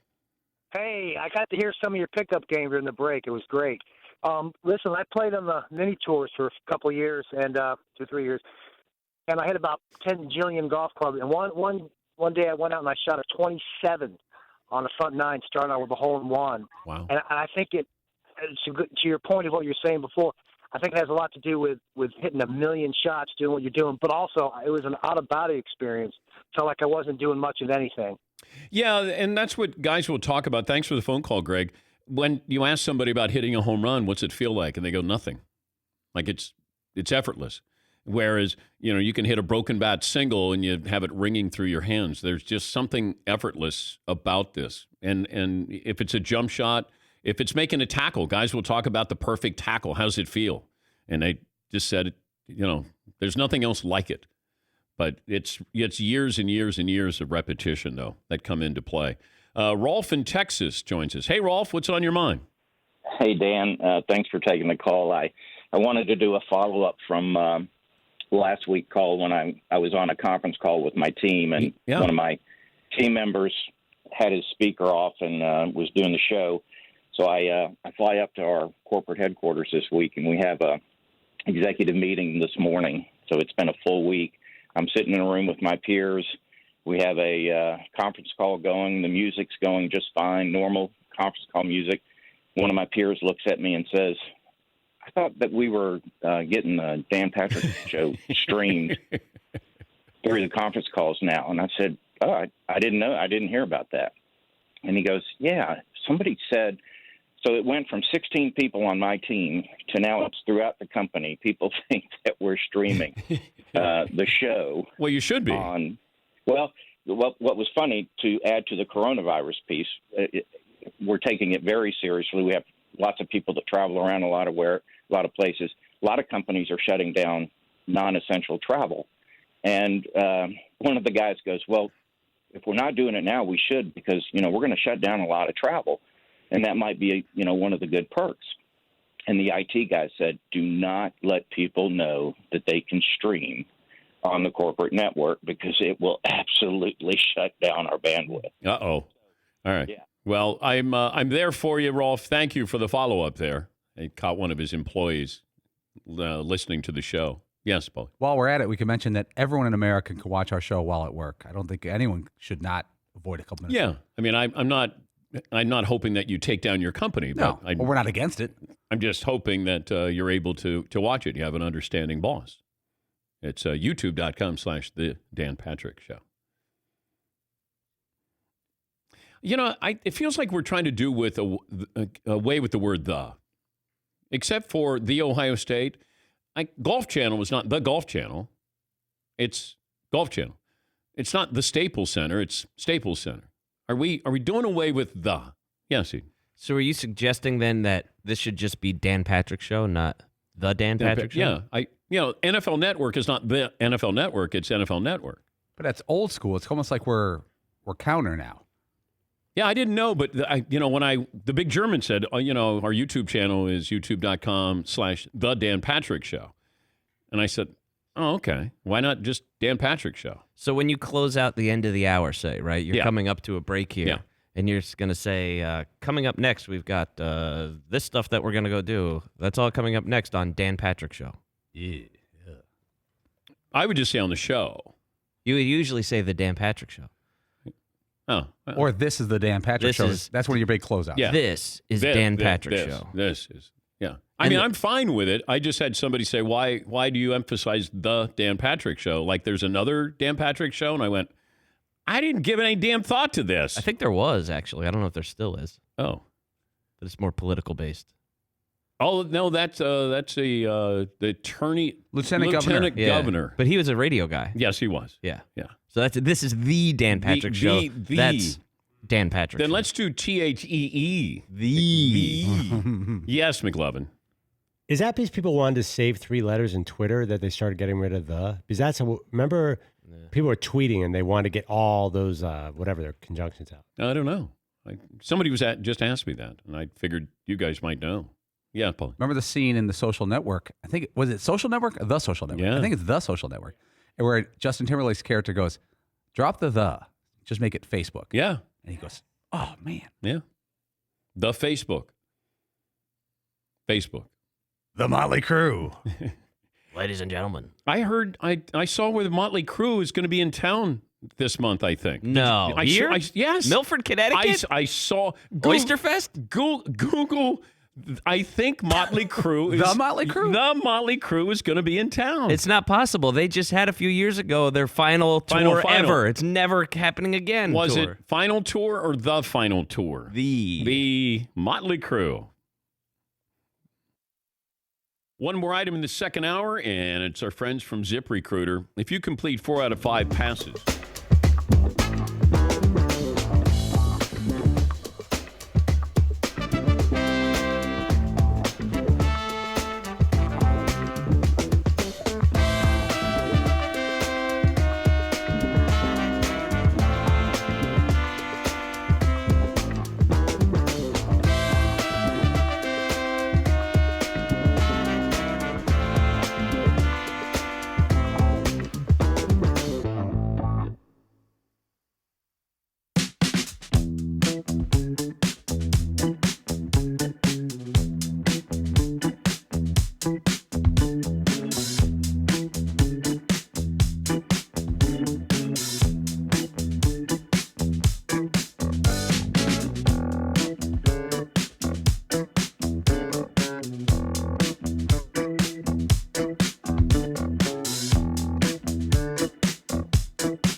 Dan, we were talking about being in the zone, hot hand. We're going to go back just a few months ago before my retirement from the AUAA. If you could check the scoreboard there, I was 2 for 2 shooting that day, which is scalding hot for me. I think that's 100%. You opened up the season like 0 for 19 or something like that. I was 0 for I know I was 0 for my first 7 shots. Yeah, sure. Fritzy, we did a piece on you and Todd starting out scoreless. I think through the first 3 games. Yeah, Fritzy was 0 for 22. I was like probably 0 for 12. I was 0 for 13. So here it is, overtime, needing a 3 to win it. Ice water literally running through my veins. Literally. This is clean, man. You can be proud of this. All you have to do is make the 3 and you win. Yeah, it doesn't matter how. I believe his range is only the elbow. We'll see if he can make it. Bank shot, bang. Zone. In the zone. Yeah, in the zone. That's a good looking shot, aesthetically pleasing. Can you square me that, Andy? Pretty emotional. Yeah. Nobody thought I'd make it. When I say nobody. Nobody. I didn't hear you yell glass, Paulie. No, I didn't, because I didn't try to bank it in any way. No. You know what, though? It counted for 3. It counts. So, I'll take it. Yeah. It's a So win. that's the last. That's a win. Bango. Yeah. Yeah, ball game. No one was more surprised than Marvin, though.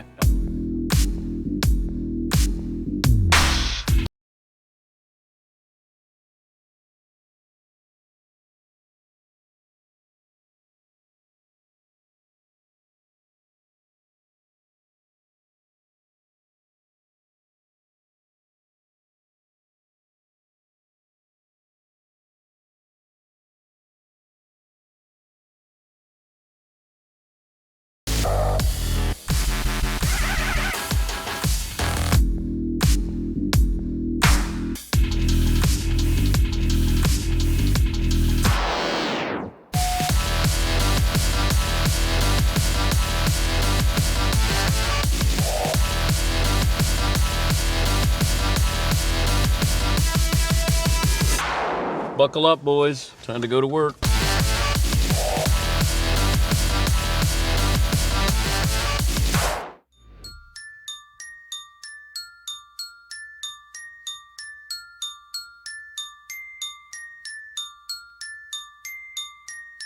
Now it's personal. Charles Barkley and Skip Bayless. I just wanted to beat him like a dog. Shayan Irving and Chris Mannix. The relevancy of that fight is gone. Mick Lovin and Joe Montana. You called Joe Montana a system quarterback to his face. The Dan Patrick Show has seen its share of mortal enemies.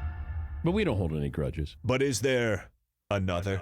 The lines in the sands have been drawn. Either you're a Clipper fan or you're a Laker fan. There's no in between. You can't. It's one or the other. I don't know anything about Kawhi. Does he not like LeBron? Well, maybe this is history dating back to San Antonio when they had to face each other while they were in Miami. And it's real here in L.A. And there's a lot of little drama storylines that are going on out here in L.A. This is Dan Patrick. Final hour on this Tuesday. Dan and the Danettes, Dan Patrick Show. If you missed Charles Barkley's comments on who he thinks is the MVP in the NBA and also what he really thinks of Draymond Green. That'll be coming up in about 20 minutes from now. 877-3DP Show. Email address dp@danpatrick.com. Twitter handle at DP Show. Say good morning to youtube.com/The Dan Patrick Show. The fanettes in the chat room. And those of you listening around the world, our 362 radio affiliates, you can tweet us at DP Show. Are we staying with that stupid poll question, McLovin, for the final hour? No. Okay, the stupid poll question was, which seasonal media member would you rather be? A draft analyst, a horse racing expert, don't forget that one, or a bracketologist. Actually, bracketologist beat horse racing expert in an upset. A Cinderella story right there. Yeah, great. I did put up one that you're leaving like less. Where do you stand on the NFL CBA?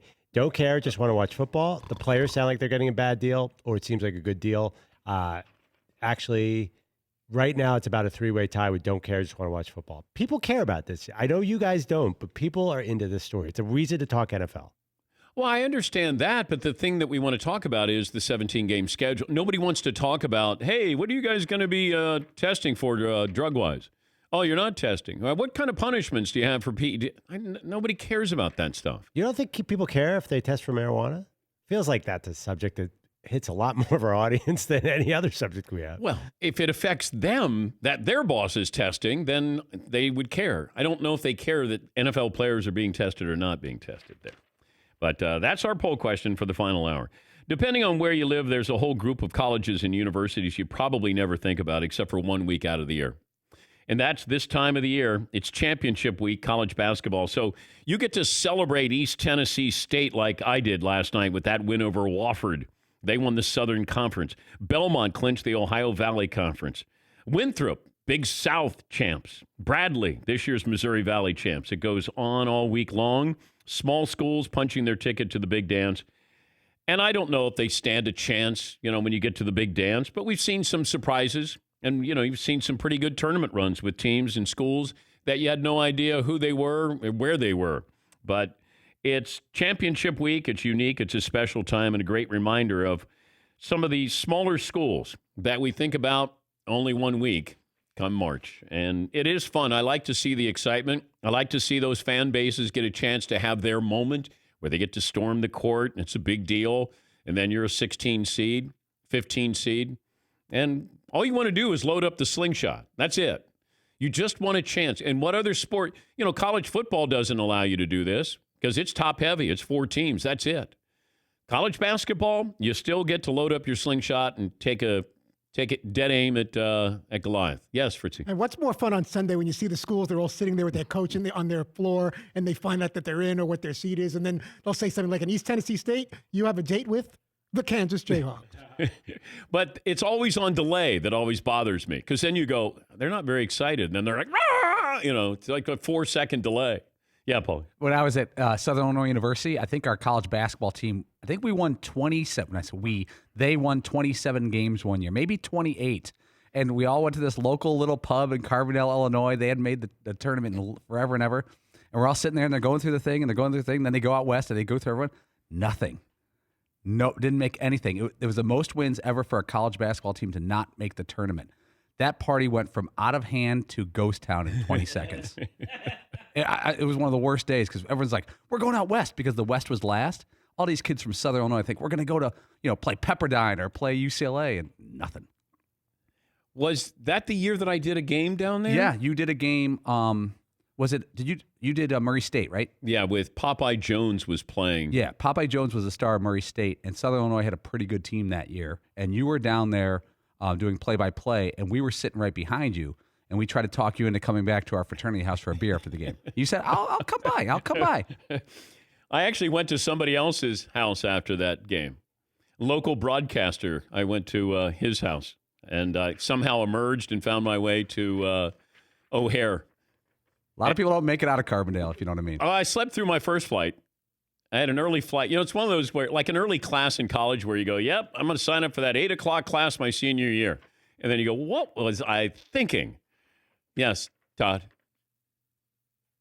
I was just talking to Mr. Will Leitch. Oh, is Will with us? He sure is. Okay. Will Leitch, the fine columnist, New York Magazine contributing editor, and I think it's must read. I'm not an alarmist. I'm not a conspiracy theorist that much, but with this coronavirus and where we are with the sports landscape, I think we're moving slow. And I think Will agrees with me on that and joins us now. Will, thanks for joining us. Why is the sports world dragging its feet on the coronavirus? The obvious answer, I think, is money. And if you look at what there's several answers. I think obviously money is part of it. You look what happened to the South by Southwest Film Festival. That when that was canceled, that cost people a lot of money, cost people their jobs. Well, imagine what that would happen in the world of sports. How many people would lose their jobs? The part-time workers and full-time workers, and never minding the money to the leagues would lose out. It's hard to turn the ship around in a lot of these things. People have talked about, well, what's Atlanta going to do when they host the Final Four? I mean, Atlanta was awarded that Final Four in 2014. I mean, these things are really kind of long moving, and there's a lot of money to be made, and it's hard to turn the ship around. But I also think there is something cultural about it. I actually feel like sports in particular, there is, and Dan, I'm sure you probably So even anecdotally, when you talk to people in sports, there's this kind of idea that like, oh, that's somewhere else, or that's something that we'll deal with otherwise, or that's something happening in Europe because they're all crammed together or some other thing. LeBron James kind of talked about the idea of like, I'm not going to play in front of any fans, and kind of inherent in his phrasing in that was, oh, this is not going to be a problem for us. And I think you've seen that in the slowness to, basically the best example of this I saw was when the city of San Francisco announced, hey, there are no more gatherings of more than 10,000 people. But the Warriors, who, of course, have this new stadium right there in San Francisco, did not cancel their games. Had no notion that they're going to. I feel like sports still feels like this is something that's happening somewhere else. And we'll find out pretty quick whether or not they're right about that. And also, you mentioned in your column that, when you're an athlete, you fight through pain. You play through pain. But illness, that's viewed as weak. Like we're not embracing this because it's not an injury. It's you have a sickness here, and it's almost like that sports mentality of you fight through this and you play through this, and you're not going to tell us where we can't have games and how many people can show up. Yeah, and I think that speaks to also the outsideness of it. Like the reason, to me, the best example of how kind of weird sports has gotten about this is this new thing that the leagues have done where they said, we're not going to have media coming into the clubhouse now. And I feel like I think it's misguided from a journalistic aspect, but more to the point, it seems that that's not really what these cancellation of events are about. The issue of not having these games is not worrying of protecting the players from getting sick. It's that when you have all of these people in a large place, that's more likely to make those that are disadvantaged, or those that are older, or those who are weaker. That's who you're trying to protect by canceling these events or having fans not there. And it doesn't feel like athletes don't see it that way. I don't think the leagues see it that way either. That there is this idea that, like, oh, well, listen, if I've got the flu, I've played through the flu. I've had a migraine and I fought through that. Playing through injuries, let alone playing through what may feel like just the flu to these guys, it doesn't feel like something you should change your entire life from doing. I mean, people play with massive injuries, probably times they shouldn't play with massive injuries to try to fight through it. The idea that because it's not real yet here, it's just kind of reported things, it feels like something that is outside. And the problem is if you're not making, everyone's still playing games now. And so this is actually kind of what happened in Italy. About 10 days ago, they were about where we were now. And it felt like, oh, that's happening somewhere else and we'll be fine. It's just a flu. And they can almost joke about it. And they didn't stop some of the gatherings that have led to some of the issues they've had now. And also, I think the NBA being forward-thinking might be the first league that says we're going to hold games in front of empty arenas, or maybe not hold games. I don't look at the NCAA as being a trendsetter here with what's going to happen with March Madness. It might take somebody else to be the first domino for that to happen. What do you think? Yeah, I think the NBA would be first. And frankly, I do think once someone does it, you're going to see the dominoes go pretty quick. And I think that's another reason that you're seeing people so hesitant to do it, because once the NBA, and I agree with you that it will be the NBA, if the NBA says, you know what, we're canceling games or we're not having games in front of fans, then then it's making a decision not to do it. At that point, like right now, collectively, we can all be on the same page. I found it telling that all those leagues came out with that press release together. They were trying to say, hey, listen, we're all on the same page here, so no one's stepping out on a limb. I think no one wants to do that, but once someone steps out on a limb, it will be hard for the NHL to justify it. To me, maybe the NCAA tournament isn't canceled, but the NIT will be. And some of those non-essential ones, I think that's where you'll see once someone makes that first step forward, I think the dominoes will fall pretty fast. Will, thanks for joining us. We appreciate your time. Of course, as always, sir. Thank you. That's Will Leitch, columnist, New York Magazine contributing editor. And look, I'm not a sky is falling guy. Man, this isn't political for me. I haven't spoken about it for 2 weeks. I wanted to see what the impact was going to be here in the United States. You have a prominent tennis tournament that was canceled in Indian Wells. But I'm not covering the disease. I'm covering the impact here. Because, you guys want to draw battle lines. It's got to be black or white. Oh, the typical liberal, or, this isn't what this is about. I'm discussing the fallout from this. Okay? You're scaring people, Dan. I don't mean to. I just know that this impact on sports is going to be felt. I don't know when or how, but it's going to be. You can't put your head in the sand and go, yep, got it all figured out here. Nah, nothing to worry about here. Because we do have something to worry about. And you see what's happening in other parts of the world. I'm sure people in Italy go, well, there's no way with all the tourism that we have that we're going to be quarantined. There's no way they would have soccer matches in front of nobody. They are.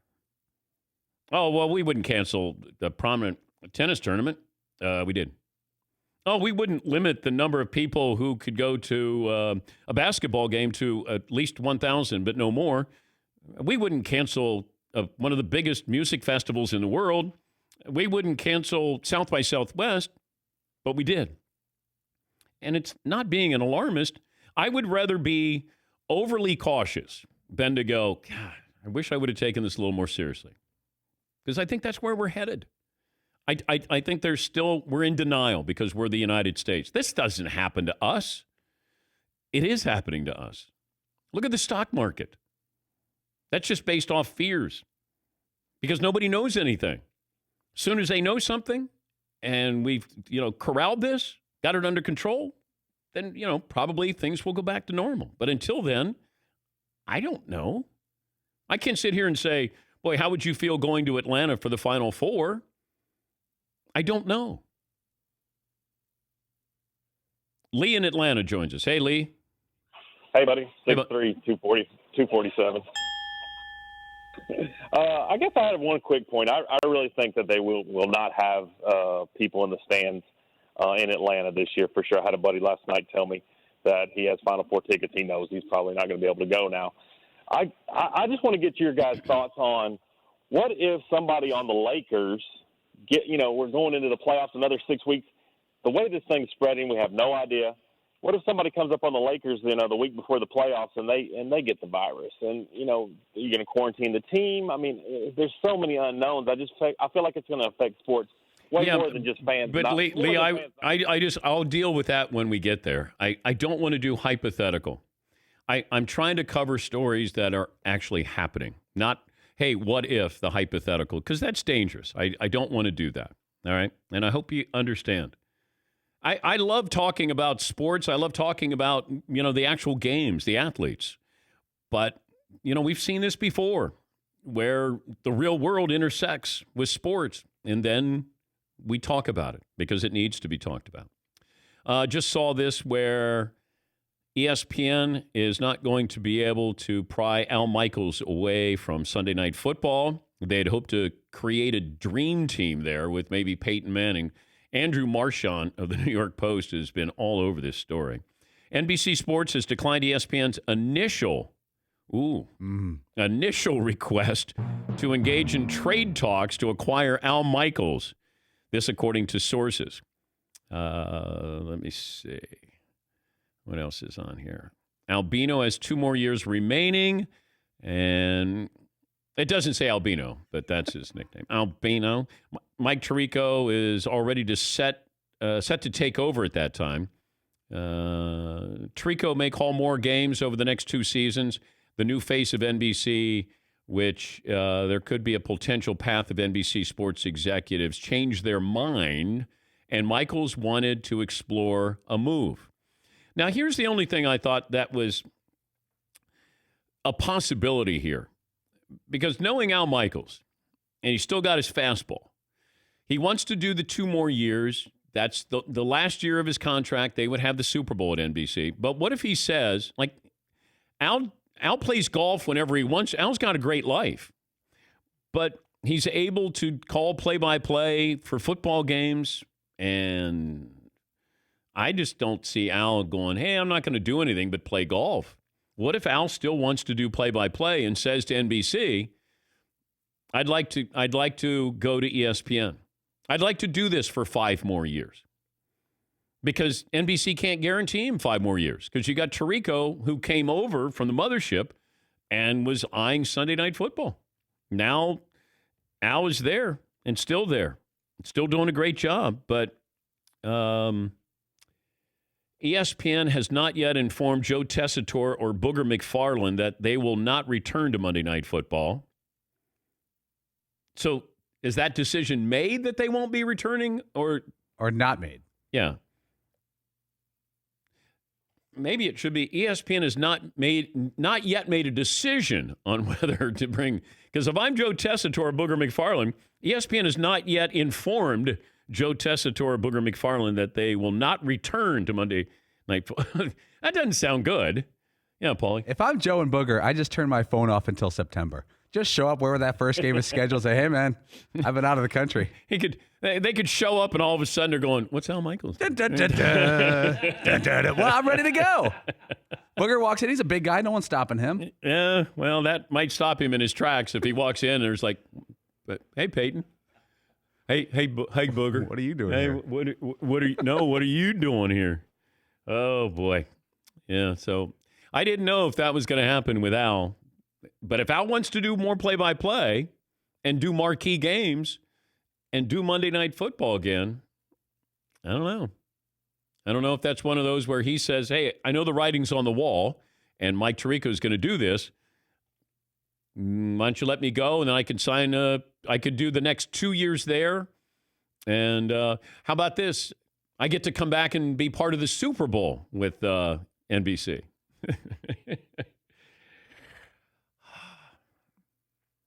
Wonder what I could get if I traded one of you guys. So just floated us out there? Yeah, like, I'm trying to think what I need.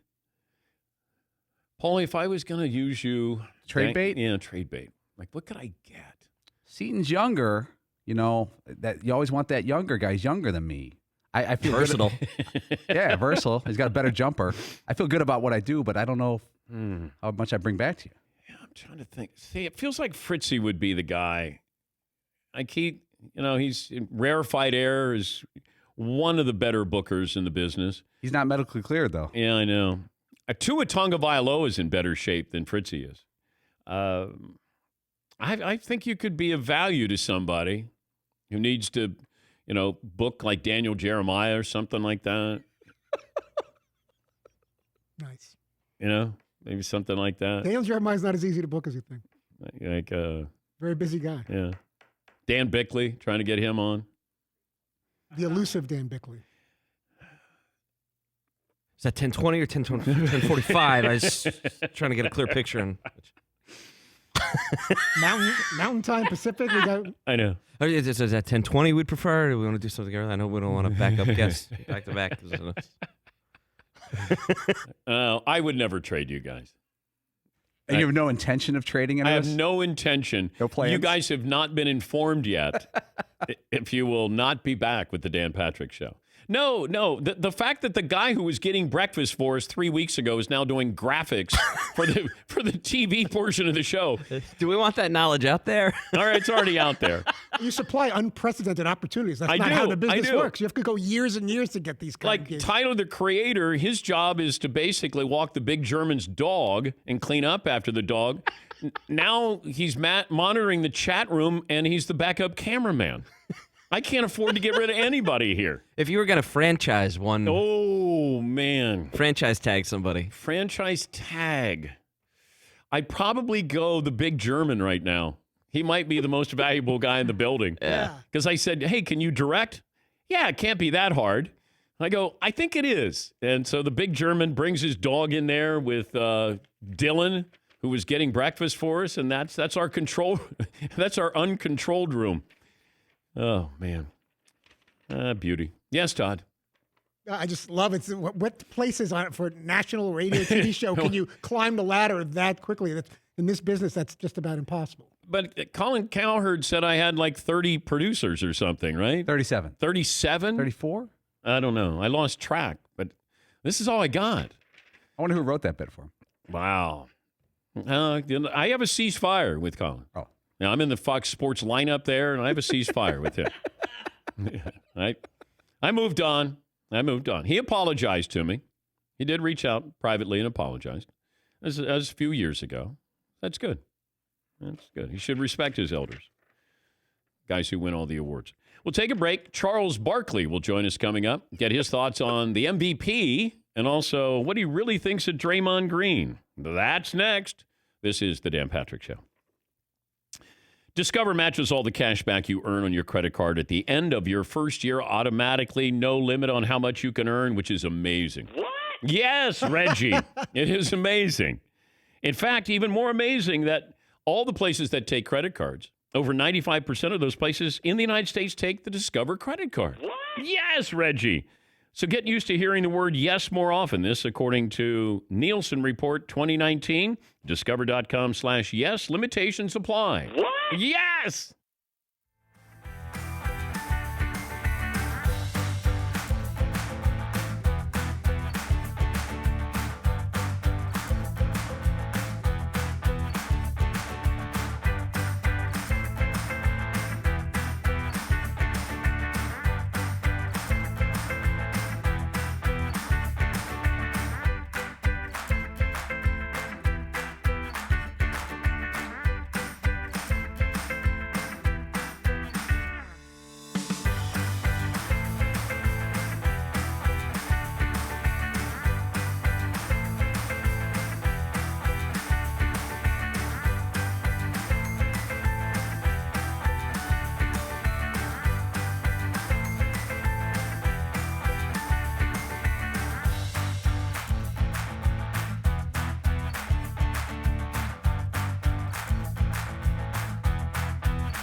Had a busy morning. Can you jump up here? Can you jump up? You're not supposed to. That's probably why. Oh, yeah, you're already lying down. What a good girl. What a good girl. Yes, you are. You are a good girl. Yes. Man, you work so hard here. You're unbelievable. Yes. I know. She's a good girl. Hey. Hey. Hey. Hey. What are you doing? Yes. What are you doing? I could have stayed out there and gotten this much attention. What are you doing? Reaction. Look at this girl.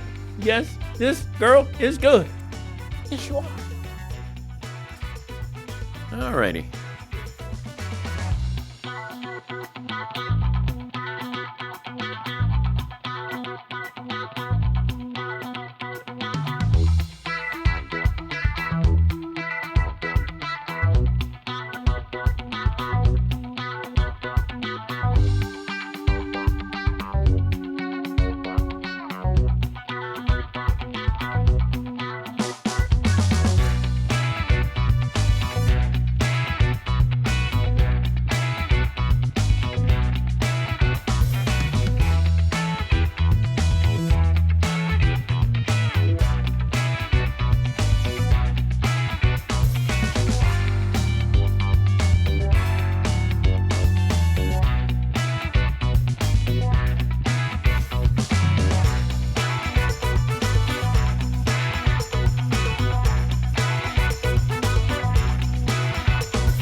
phone calls coming up. Also, some Meat Friday songs. Get ready for the final fork here. Meat Madness. We'll have our brackets for you to vote on. That'll be coming up. Also, more details on you to be part of the Celebrity Bracket Challenge. We'll have celebrities in the bracket challenge, but you can enter. Doesn't cost you anything. And the winner of the bracket challenge will get to be a Danette for a day. Oh, got a little music there accompanying me? accompaniment Well, thank there. you. I Yeah. appreciate that. Charles Barkley joined us in the first hour, and I wanted to bring back some of his comments. I started the conversation. We were talking about the MVP race, and it feels like it's getting a little bit closer here. Felt like it was a foregone conclusion the Greek Freak was going to win the MVP. But I asked Charles, is the MVP race over? Not over. LeBron is gaining, but Giannis got the lead in the clubhouse. You know what's interesting? LeBron has played great. But, Dan, can I ask you a question? All right. Who was the leading scorer against the Bucks Friday night for the Lakers and the leading scorer for the Lakers Sunday against the Clippers? Anthony Davis. Okay, just checking. You would not know that by all these asses on television. Hey, LeBron's been great. LeBron's been great. But I was like, wait a minute. I know LeBron's been great. And I understand there's that Kobe narrative, LeBron playing for the Lakers. You know, everybody want to be sentimental, and that's understandable. But from day one this year, Giannis has been the best player in the world. They were on pace to win 70 games. And LeBron plays with Anthony Davis. That's a big deal. And it's interesting. I hear some of these fools and clowns and jackasses get on TV and say, well, Giannis plays in the weaker Eastern Conference. I mean, you mean like LeBron when he won all his MVPs. And he played with loaded teams. Bosh, Dwayne Wade, Kevin Love, Kyrie. And Kyrie. So I'm curious. See, you can frame the narrative how you want to, Dan, but I just don't think it'll be fair. Giannis has been the best player from day one. He doesn't play with Anthony Davis. LeBron's been amazing, but I understand all these guys. They're like, okay, LeBron's playing great at 35. They act like he's 100. They do. They act like, he's 35. I'm like, 35? Give me a break. But I just hope that people use their common sense. Yeah, but we love a storyline. The media loves a storyline. They wrote this. You're correct. But you don't get to create your storyline. Your storyline is Giannis is going to, like I say, before he got hurt, they were going to come really close to 70 games.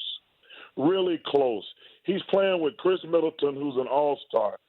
LeBron's playing with Anthony Davis, who's probably one of the top 5 players in the world.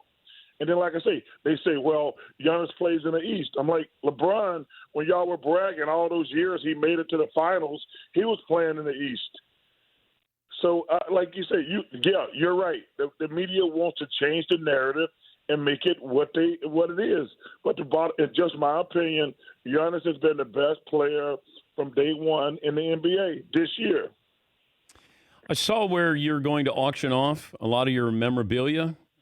Why now? Yeah, I got it's just, I was talking to one of my mentors, Billy Cunningham, and he was going to sell his memorabilia because, your kids don't want that crap. And first of all, I don't want to be 70 years old having people, hey, let me show you my MVP trophy. I mean, I don't want to be one of those old guys. That happened a long time ago. And my hometown needs some help.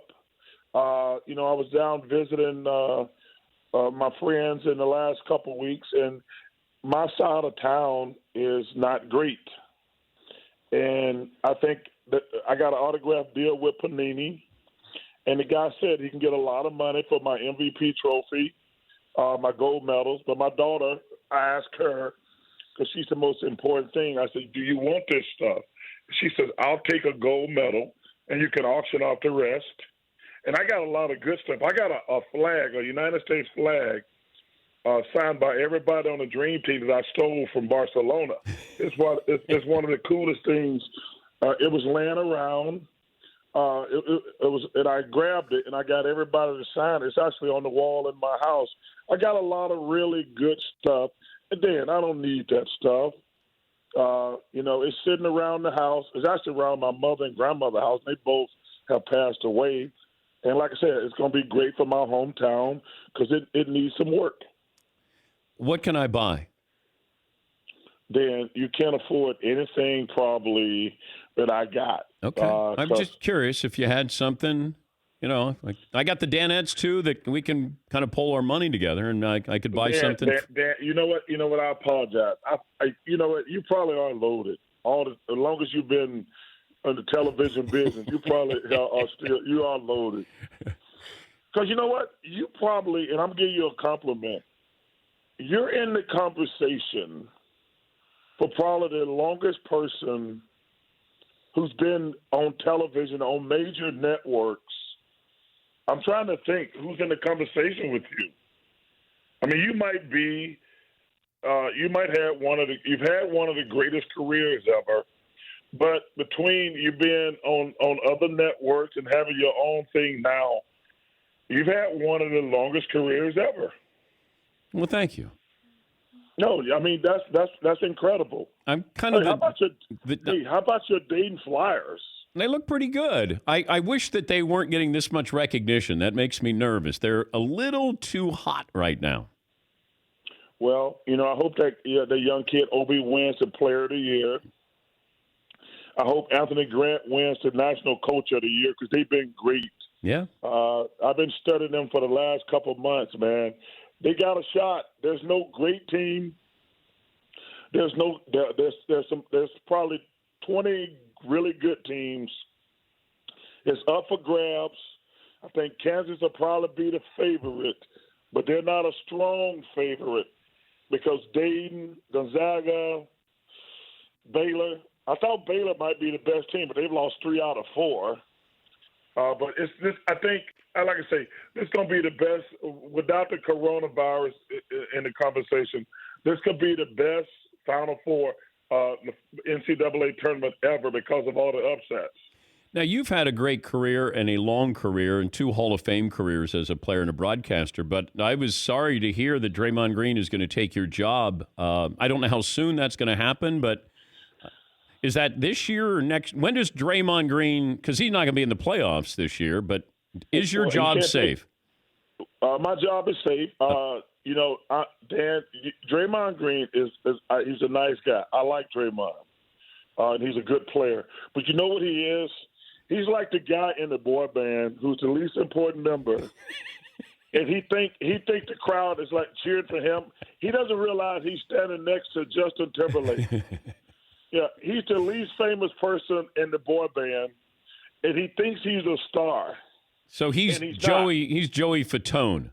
I'm not going to talk about Joey. I know Joey. Okay, Lance Bass. He's Lance Bass. Stop it, man. We're not going to insult him about it. But he's like in the boy band, who's lucky to be in the boy band, and like he think all the girls are screaming for him, and like no, they're screaming for Justin Timberlake. You're just in the band. Enjoy being in the band because you're never going to have any hit singles. But he's a nice guy. I like messing with him.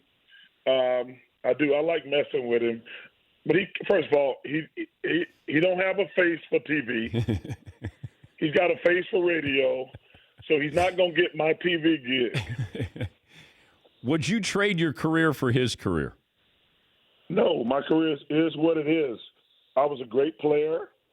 I didn't win the championship.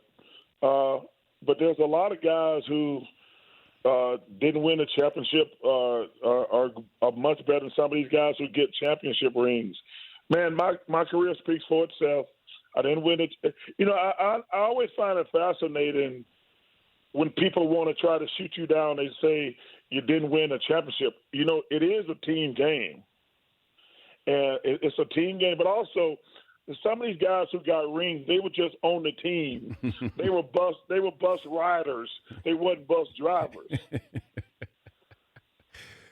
And it does come up. It feels like that's when somebody goes scoreboard on you when they go, yeah, but you never won a championship. And well, because they act like you're playing poker or something, And when they're, it's like when they're like, I got nothing else to say, but you didn't win the championship. I'm like, okay, I got that. What else do you have? It's like they act like we're playing tennis. It's like, you got no championship. That's game, set, and match. I'm like, okay, I get it. I didn't win the championship. Is that the only thing you got? You know, I always laugh because I'm like, yeah, okay. I think everybody know I didn't win the championship. Is that your final point? Do you have, like, any more points? And they don't have any more points because, like I say, man, I think everybody know I was a hell of a player. I didn't win a championship, but, you know, nobody thinks Draymond is better than me or Karl Malone or Patrick Ewing or Elgin Baylor. Nobody thinks that who's got any common sense. But I don't hate on Draymond. He's a good little player, and he's a nice guy. When are you going to? I told you though, he's in the boy band. He thinks he's Justin Timberlake, and he's not. When are you going to start selling off your sports memorabilia? Do we have anything to promote here of where people can find out more information on this? No, you know what, Dan? I'll tell you what I'll do. I'll let you know because I'm in New York now. I got to do Colbert tonight. Oh, look at you. Then March Madness start Sunday. And so I'm crazy for the next month. And then I go right into the NBA playoffs. So nothing's going to happen till right after the NBA playoffs. And what I'll do is then, because you've been great to me all these years, I'll come on your show when we get everything set up and announce where people can go and bid on this stuff. That'd be great. We had Christian Laettner on last year, and he admitted to stealing stuff from you during the Dream Team. Well, we were all stealing from each other because I got some Michael Jordan stuff. I got a Michael Jordan practice jersey, a warm up. I got a Magic Johnson warm up. I was stealing like it was every game. I was stealing stuff. That's the stuff that I'm gonna auction off. But I stole a Michael Jordan practice jersey, a warm up, and I got a Magic also. So a lot of stuff gonna come up. Them guys been looking for since 1992. Magic's going to be bidding on his own warm-ups. Yeah. You know what I should do? I should try to sell it to them first. I don't know if Jordan would be interested in buying, but Magic might want it.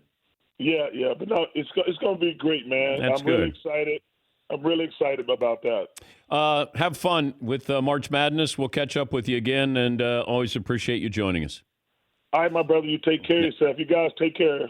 That's Charles Barkley earlier in the show. We'll take a break. Got some breaking news about a league that has canceled its basketball tournaments. Have that for you coming up next.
If you are thinking of attending the Ivy League basketball tournament, you'll be getting a refund. The Ivy League has canceled the basketball tournaments for both men's and women's. The league's regular season champions, Princeton women and Yale men, automatic qualifiers to the NCAA tournaments.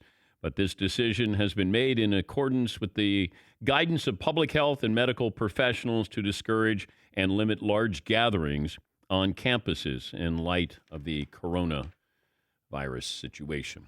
Just the start, folks. Just the start. Josh in L.A. Hey, Josh. Hey, bud. Hey, Dan, how you doing? Good, Josh. 180, 5'10". Hey, nobody really wants to play in these empty stadiums, even though I know it's money and I understand that. But if nobody watched it, nobody was there, did it actually happen? And I would have loved to have heard Barkley's take on he supposedly played the greatest game ever played, but nobody ever saw it during the Olympics at practice. Now, we've all put on the jerseys for inter-squad games and, the jerseys on after picture day to go practice, and those are boring. All you're going to hear is the squeaks on the floor, and you're not going to be able to play nothing. So I just want to get into that, man. And I think you're not going to see LeBron do the powder thing before the game. But there's bigger. No, Josh. It's a bigger story than LeBron with the powder. They don't want to cancel this. They don't want to play in front of empty stadiums. They don't want that. They may be forced to do that. I know you don't want to hear just the squeaking of basketball shoes, or you want to have LeBron with his powder. I don't want any of this. But you know what? You gotta be proactive. All right. We were handed a bad hand, and now it's what we're going to do with this that's going to be essential over the next couple of months. At best, or at worst, it's the next couple of months. I mean, we don't know. I don't want to see these games canceled. I would like to have watched Ivy League basketball to see if somebody besides Yale, gets out of there and gets an automatic berth, but it's just not going to happen. We sound selfish, like, you can't take that away from us. We feel like sports are impenetrable. They're not. And you have to look at it that way, whether you want to or not. This day in sports history, Paul. I got a couple. In 1941, the Brooklyn Dodgers announced that their players would begin wearing batting helmets during the 41 season. Doesn't seem like they would have done that way before the 41 season. Well, when did they first have the first hockey mask for goalies? That's what you needed. I love that there's a meeting. No, not on my watch. Yeah. You're soft. You're going to wear a hockey mask? 1951, FBI Director J. Edgar Hoover declines the post of baseball commissioner. I had no idea he was even offered it. And guess who was born on this day? Olivia Wilde. That's correct. Same month, same day, same year? Oh, no. Olivia Wilde is correct. Carrie Underwood as well, and John Hamm, the Hammer. Hammer time. I saw him on Curb Your Enthusiasm. Wasn't he amazing? Amazing? Oh, as Larry, yeah, how he transformed himself into Larry David was hysterical. But amazing? Yeah, I loved that episode. I thought last episode was like one of the best Curbs. You didn't like it? I mean, there's a certain entertainment element to Curb. I don't, it's always entertaining because it's Larry, but I'm always a little uncomfortable with it. I guess the idea of this really good-looking actor, John Hamm, becoming the neurotic, crazy Larry David, Oh, no, the premise is always, there's brilliance in that. It's just, I'm always uncomfortable watching Curb. You have to watch in doses, right? That's how I do it. That's the whole goal of the show, though, right? Yes, to make you uncomfortable. Todd, what'd you learn today? Charles Barkley says Draymond Green's like the guy in the boy band who thinks girls are screaming for him, but they're actually yelling at Justin Timberlake next to him. What about you, McLovin? Charles Barkley stole practice jerseys from Michael Jordan and Magic Johnson during the Dream Team year. Seton O'Connor. Yeah, the Chuck Wagon with a solid boy band breakdown. Yeah, he did. Did well. Paulie? Barkley, comfortable ripping Draymond Green, not comfortable ripping Joey Fatone. What did I learn, Todd? That you'd rather be a horse racing analyst than a bracketologist. Yeah, I don't want to be a bracketologist. If you run a small business like we do, you can use LegalZoom right now, like we did, to set up for success, we hope. Go to LegalZoom.com today. Make sure you use the promo code Patrick in the box at checkout. LegalZoom, where life meets legal. Talk to you tomorrow. Thank you.